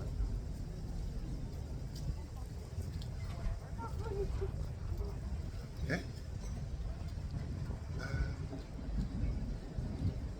Jeremiah 51 and 7. Babylon had been a golden cup in the Lord's hand that made all the earth drunken. The nations are drunken of her wine. The nations have drunken of her wine, therefore the nations are mad. That wine is their philosophy, mentioned in the book of Isaiah chapter 29. That's the philosophy that they have. The philosophy of making females equal and stuff like that. That's going to cause turmoil in the lands. That's why the Ishmaelites, they're having a lot of trouble right now. One of the philosophies of Esau is that the harp system. Now, these Ishmaelites in I forgot which country it was. I think it was I don't know, some kind of rich sheikh country or something like that. So then they used the harp program, and then all of a sudden a big storm flooded the whole place over there because they didn't know how to tweak it. Esau gave them that philosophy, and now they're using it, and all of a sudden violent storms came down and basically broke all their stuff. You know what I'm saying? Broke all their stuff, right? So that's funny because they want to follow after the philosophies of Esau. You want to play around with the weather? There it goes again. There it goes. Now it says here with Jeremiah 51 and 8. Babylon is suddenly fallen and destroyed. Howl for her, take balm for her pain. If so be she may be healed, because the Most High is being funny right now, because Babylon will never be healed. You know what I'm saying? It will burn forever. For a very, very long time, Babylon is going to burn with that nuclear fire, and the smoke of Babylon is going to be seen from afar, right? So it says here, Babylon. Okay, verse 9. We would have healed Babylon, but she is not healed. Forsake her, and let us go every one into his own country, for her judgment reacheth unto heaven, and is lifted up even to the sky. That's the same way that the Amorites, their sins lifted up to the sky.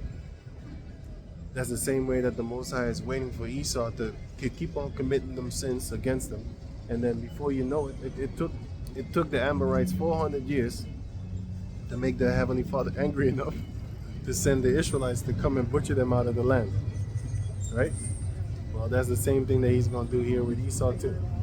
He's going to wait until that time comes, and then he's going to lop Esau's head off, you know, but he's going to use his men, according to the book of Ezekiel chapter 25, verse 12, and there was something, verse 12, verse 13, and verse 14. You know, he's going to do that. Right? So it says here, Jeremiah chapter 51, verse, 9. No, verse 10. Most High had brought forth our righteousness. Come, and let us declare in Zion the work of Yahweh, our power. Make bright the arrows, gather the shields. The Lord had raised up the spirits of the Medes and for his device against Babylon. So the Most High is going to use them as a device against Babylon, as his plan. And that plan is, he's the spirit of the Medes, the modern day, the area where the Medes is right now is actually in Russia, because the Medes, there was in Europe and stuff like that, and that region over there. If I had a map, I could show you. But it's that region a little bit up there above Turkey, a little bit like there. So the Medes, actually where Iran is also, the Medes were there too, because there was actually part joint empire with the Persians. That's why they call it the Medo-Persian Empire, which was Darius the Medes and Cyrus the Persian, which is Elam. So Japheth and Elam came together, and they was under the banner of the Medo-Persian Empire, which the Persians started to rule over the Medes. But in the beginning, it was the Medes. Then the Persian joins forces and basically swallowed them up and had them servitude under them. Just like what we're going to do with what we used to do with the Kenites and the Rechabites. We had them in the midst of us, and then we would make perpetual servants off of them. And then when they get kids, them kids are also perpetual servants unto our kids and stuff like that. Those are the agreements of Yahweh Bashem Yahushai, right? Now it says here, the book of Jeremiah, chapter 51, verse 12. No. 11. Make the bright arrows, gather the shields. Yahweh had raised up the spirit of the Medes for his device against Babylon. Against Babylon to destroy it, because it is the vengeance of the Lord, the vengeance of his temple. The Most High is going to actually avenge the Jacob descendants, and who's he going to punish? The modern day Babylonians, which are the Edomites, man. He's going to punish them for all the wicked things that they have done upon the planet Earth. And the Most High is going to basically show them what it's really like to be on the downside of everything and anything in existence. We're going to be the head and not no more the tail. And they're going to be the tail and not no more the head. Because Esau is the head right now. Jacob is the tail. But it's going to turn around. Just like how there was a movie. It was a train movie. I forgot the name of the movie. It was a train movie, right? But basically they said the peasants, you in the back. And then the elite rich was in the front of the train. But that's a beautiful thing, because when the train crashes, you die first. the people that are in the back, they're going to get a little shook up. But that's exactly what's going to happen. Esau's train is going to crash, and he's the elites, and he's going to be in the front of the train. And the others is going to be in the back. The Jacob descendants, they're going to be in the back, and the Edomites is going to be in the front, and then they're going to crash. And they're the first to die. But among our people, you're going to have a few that die too. Basically. So, but they're going to crash harder. The Edomites are going to crash harder. Verse 12. Set up the standard upon the walls of Babylon. Make the watch strong. So the Most High is telling Esau, like, get ready for that war, boy. You should start putting watchmen upon your towers to look for the war that I'm about to send against you.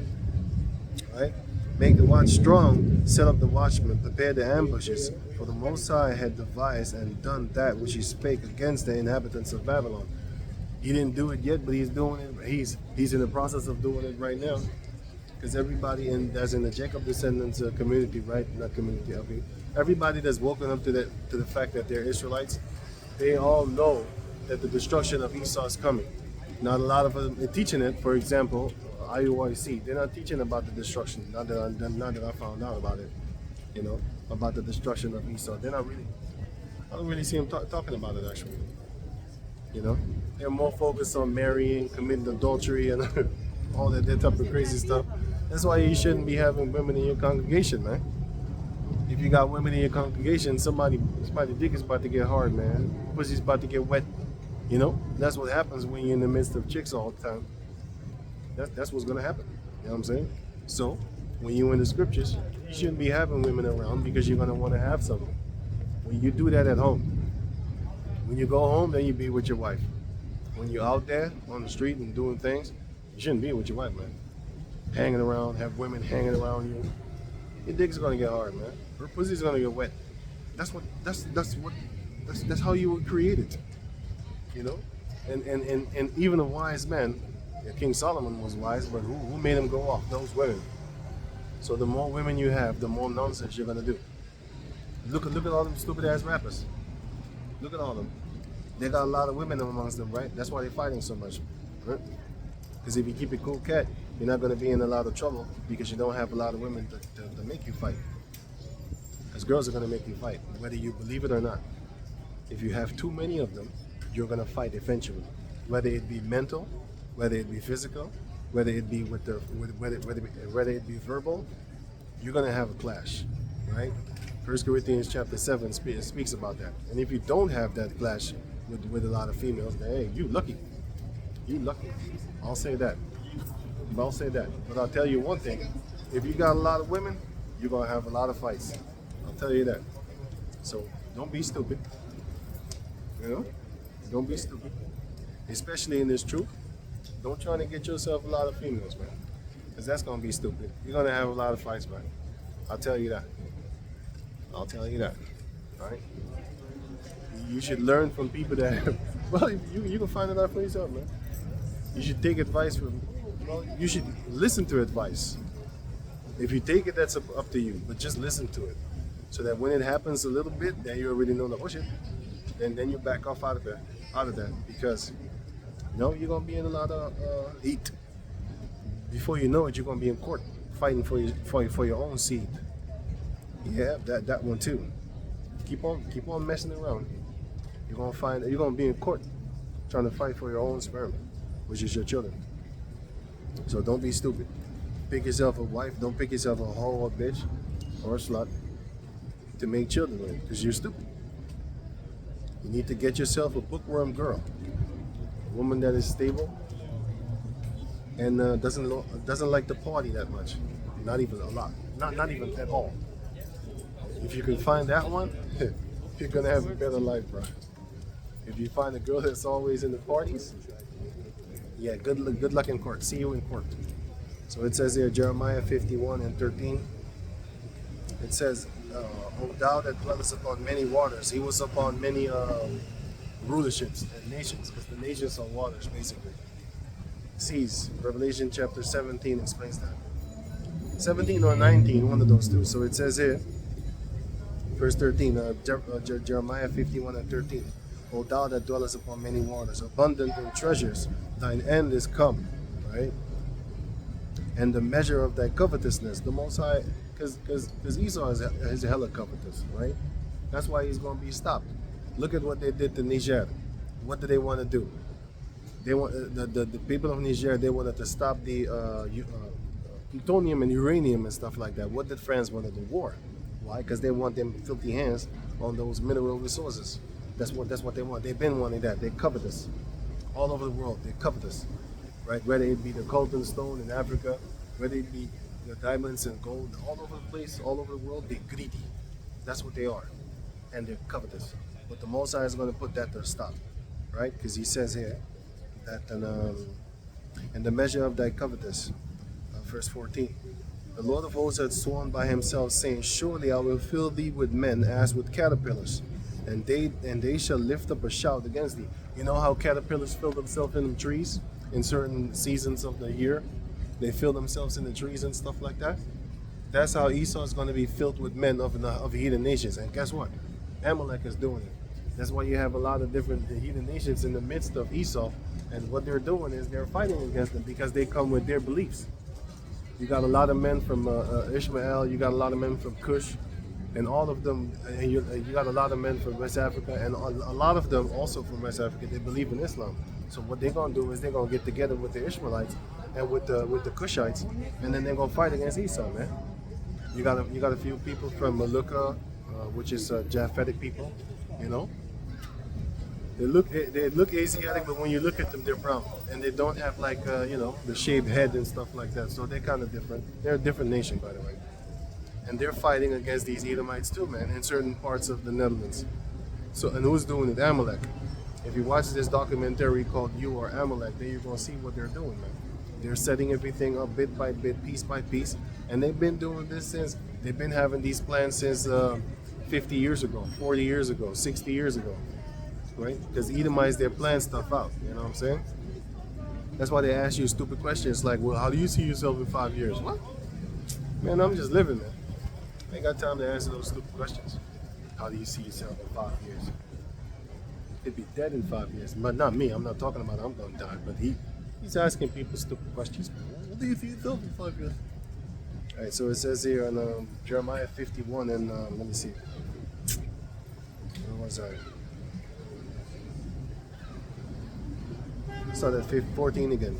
The Lord of hosts had sworn by himself, saying, surely I will fill thee with men as with caterpillars, and they shall lift up a shout against thee.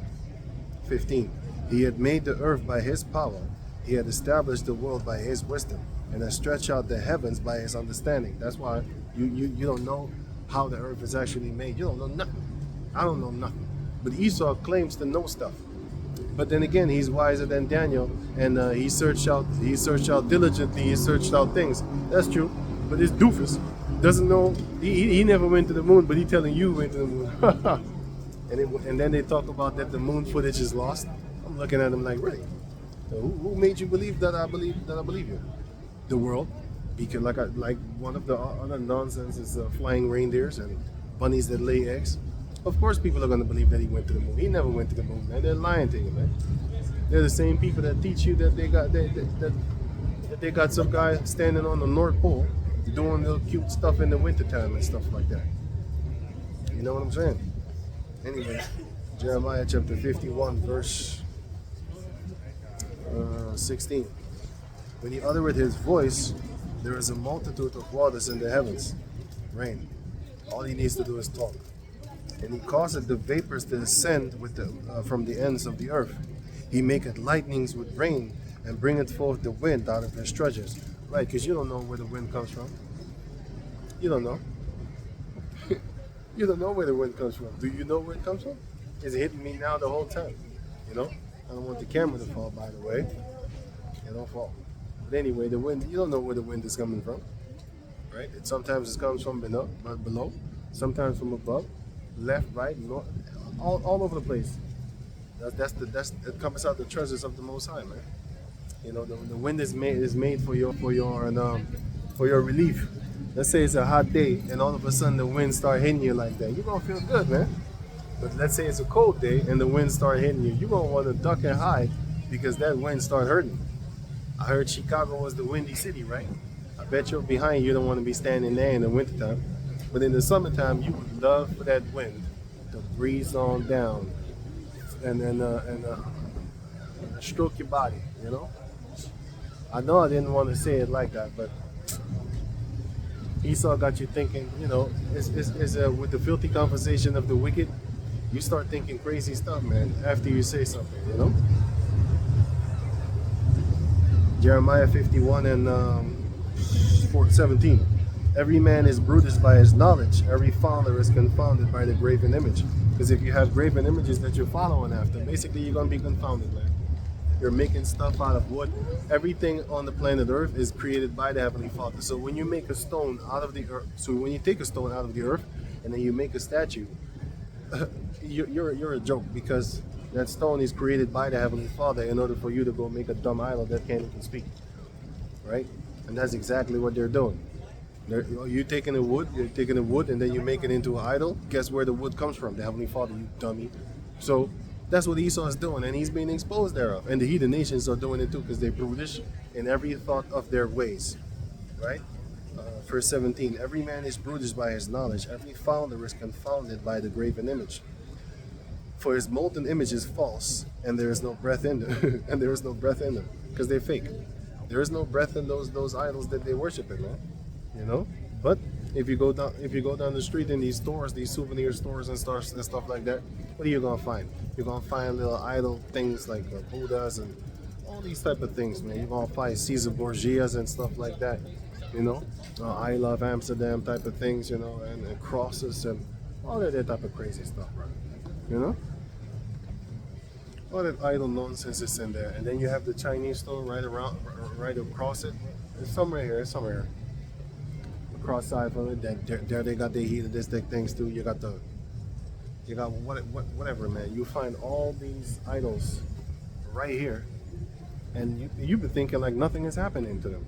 They openly worshiping these idols. That's why the Most High said in the book of I think it's Zephaniah, that he will destroy all or Micah, he will destroy all the gods of the planet.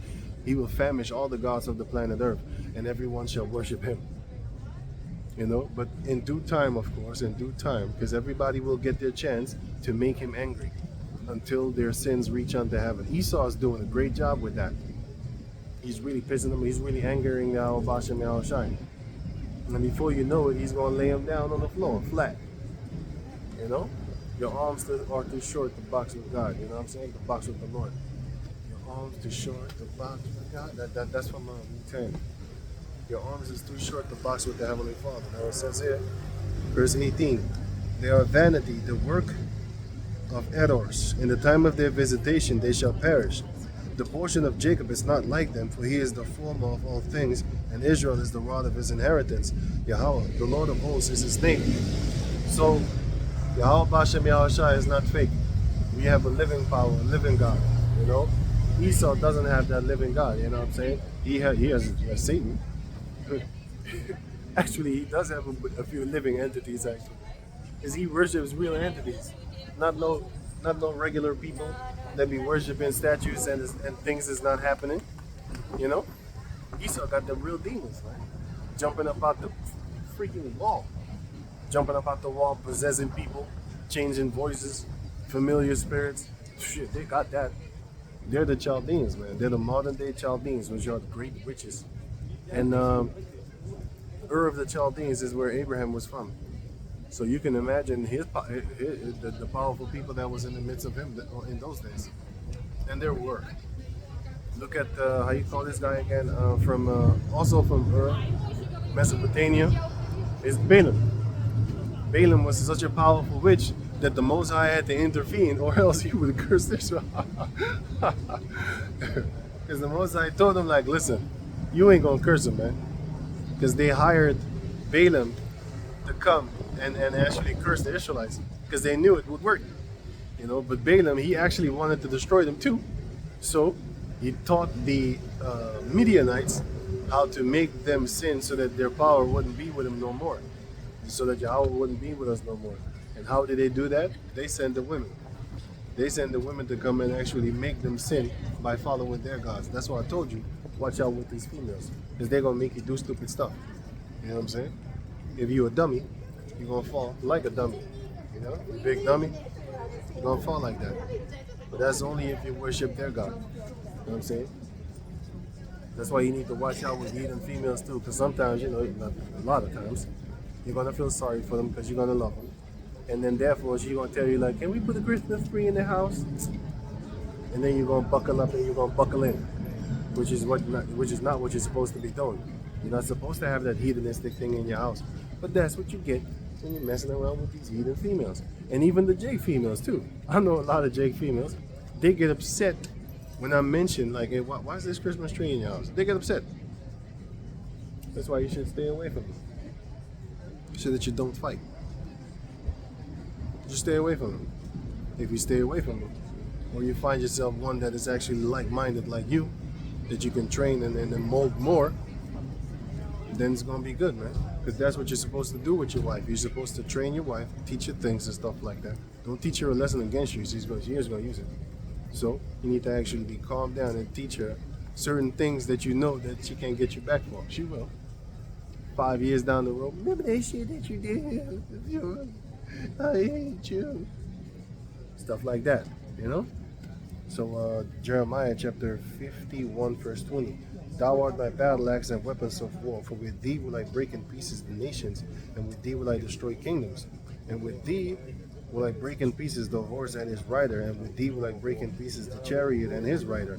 With thee also will I break in pieces man and woman, and with thee will I break in pieces old and young, and with thee will I break in pieces young man and the maid, the young man and the maid. And with thee will I break in pieces the shepherd and his flock, and with thee will I break in pieces the husbandman and his yoke of oxen. And with thee will I break in pieces the captains and rulers, and I will render unto Babylon and unto all the inhabitants of the Chaldeans all their evil that they have done in Zion in your sight, saith Yahweh. So we're gonna see it. All the evil that they have done in the midst of the Jacob descendants, the Most High is going to make his elect see their punishment, and the saints of the Lord is going to be happy when their punishment is going to come upon the planet Earth. Why? For all the wicked deeds that they have been doing upon the planet Earth. So, does that look like vengeance? Yes, it does look like vengeance. Are we going to do it? No, we're going to get it though. The result of that vengeance, which is joy. Isaiah 58 and the last verse. We're going to dance in the blood of the wicked, man. You know what I'm saying? Symbolically, even physically, man. Why? Because it's going to be a good thing. You're going to walk in your blood. I bet your ass. Why? Because when you start killing them like Samson did, he killed 1,000 people. Do you think that he didn't have blood on him? You should let that sink in. Because when it's wartime, you're going to have blood on you, man. So we're going to have blood. Because it's going to be a fight. And one of you shall chase 1,000. We're all going to be Samsons, man. And we're going to be greater than Samson. Because Samson still could get hurt. And he could also get tired. You know? He could get hurt, he could get tired because he was on man mode. But once the Most High gives that power to his elect, they're going to be on God mode, man. You know what I'm saying? They're going to have the power of Yahweh Bashem Yahweh Shai. You know what I'm saying? That spirit of Samson is going to be perpetually in them. And they're going to do damage upon the planet Earth. See, Samson, after a while, he got tired. He started to want to have a drink. Like me right now. I've been talking for 2 hours. Should I have that drink? Because the sun is actually, it's not beating on me. It's not beating on me, but it's starting to dry me out. Actually, should have taken water or something like that. I didn't know it was going to be this sunny. So I didn't know that. It's still, oh, like I have the water right now. Throat is dry. Looking around, I see a supermarket over there, so I'm about to buy a little bit of water after this, but I'm going to be done in 4 minutes anyway. So let me read it on. Yeah, let me read 23 again. And I will break in pieces with thee the shepherd and his flock, and with thee will I break in pieces the husbandman and his yoke of oxen, and with thee will I break in pieces captains and rulers. Why is the Lord going to break in pieces the husbandman and the ox, and also the cattle, and also the the flock, the shepherd and the flock? Why? Because these shepherds nowadays, what are they doing? They're making hybrid foods, man. Sorry, hybrid animals. A lot of these animals ain't even real. You know what I'm saying? They didn't exist. That's not the original plan of the Heavenly Father. You got these little weird dogs with flat faces and stuff like that. These dogs don't exist, man. The Most High is going to take them out. Why? Because these dogs don't exist. They're fake. They're hybrid dogs, man. You got ligers and stuff like that. That's not the Heavenly Father's plan. The Heavenly Father said, "Thou shalt not let thy cattle hang around with diverse kinds and stuff like that, and the beasts." They ain't doing that. But they are in authority. If we were in authority, we wasn't supposed to be doing that neither. And when we was in authority, we was doing wicked stuff too. So the Most High took us out of that seat, the power seat. Well, the same thing is going to happen to the Edomites. They're going to be taken out of the power seat also, because they have the authority to stop all this garbage, but they're not doing it. I'm going to give you an example how they're lying to you. They were shutting down all the stores, so-called for your health and the COVID fake thing. But then, why don't they shut down the cigarette movements and stuff like that? Everybody's smoking cigarettes. Is it good for you? No. Are they worried about your health? No, they're not. But when it came to the so-called COVID thing, all of a sudden they was worried about your health. Why aren't they worried about your health right now? With the how you call that thing? With the cigarettes and stuff like that. You see, they don't give a shit. These people are wicked as fuck. They have an agenda, and that agenda is to destroy you and to destroy every creation of Yahweh Bashem Yahweh Shai, because he knows that he has a short time, so he's about to die, and he knows also that he's not going to make it. Revelation, Hebrew 12 and 16. Smell a fucking cigarette, bro. Oh, sorry.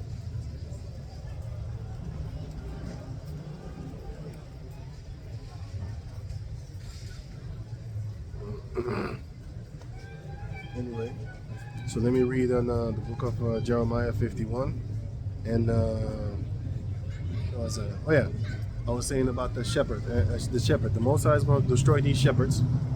You know what I'm saying? You got the shepherds that are making them fake foods and stuff like that, and GMO foods. Well, those are the so-called scientists. But anyway, the Smiths. But you also have the how you call it? The husbandmen. They're actually also making like hybrid foods and stuff like that. Hybrid fruit, hybrid vegetables. If you look at the list of the hybrid vegetables that they actually have, you're going to be angry. Because you don't know what to eat anymore. All these foods are fake. Some of them are GMO. Some of them are biologically engineered, which is GMO. Some of them are hybrid, which is fruit that didn't exist. 500 years ago, didn't exist. They got it now. Let me see the eggplant. The eggplant, it wasn't purple. The eggplant was never purple. They made it. Eggplant was actually a little white plant that looked like an egg. You can still get them. You know, just type in African eggplant. They look like little eggs, man. I'm telling you, they look shiny like little eggs. It looked like a little egg if you see it. You'd be like, what? That's why they called it eggplant. The purple thing is not real, man. That's a hybrid. So the husbandman is also going to be broken into pieces because Yahweh Bashem Yahushua is going to send his men in order to break them in pieces. So let me read it again until 25. Jeremiah chapter 51 verse 23. I will also break in pieces with thee the shepherd and his flock, and with thee will I break in pieces the husbandman and his yoke of oxen, and with thee will I break in pieces captain and rulers. And I will render unto Babylon and to all the inhabitants of Chaldea all their evil that they have done in Zion in your sight, saith Yahweh. Behold, all the evil that they've done in our sight, and we're going to see their reward, Yahweh Ratazah, in our sight also. Behold, I am against thee, O destroying mountain, saith Yahweh, which destroyeth all the earth, and I will stretch out mine hand upon thee, and roll thee down from the rocks, and make thee a burned mountain. So the Most High is going to burn the modern day Edomites, the modern day Babylonians. He's going to use the Medes, which is Russia, and you know, they have World War III. And the funny part is that he's destroying all three essential things needed to sustain life itself. He's destroying the food. Esau is the so-called Caucasus people. He's destroying the food. He's destroying the water with fluorides and all type of chemicals up in there. He's destroying the air that we breathe with these crazy chemtrails and stuff like that. Madness. Straight up madness. He's destroying all three essential things needed to sustain life itself. Water, food, and air. It's crazy. If you have a bird, right? If you have a bird, you should notice that the birds shit in their own water. That's Esau. A bird shits in his own water. It's like they can't find another place in the cage to shit. So they're gonna go to the water and they're gonna shit in it. Why? Because naturally they think like, oh, the water is gonna wash it away because it's a cleaning agent. That's why when a bird sees water, he's gonna want to wash himself, right? But basically that's Esau. Why? Because they shit in their own water that they drink. Think about it. The water that you have out the faucet right now, what do you think it is? You think it's some spring water? No, they want you to buy that one. And sometimes that spring water is just tap water. They're lying to you. You know?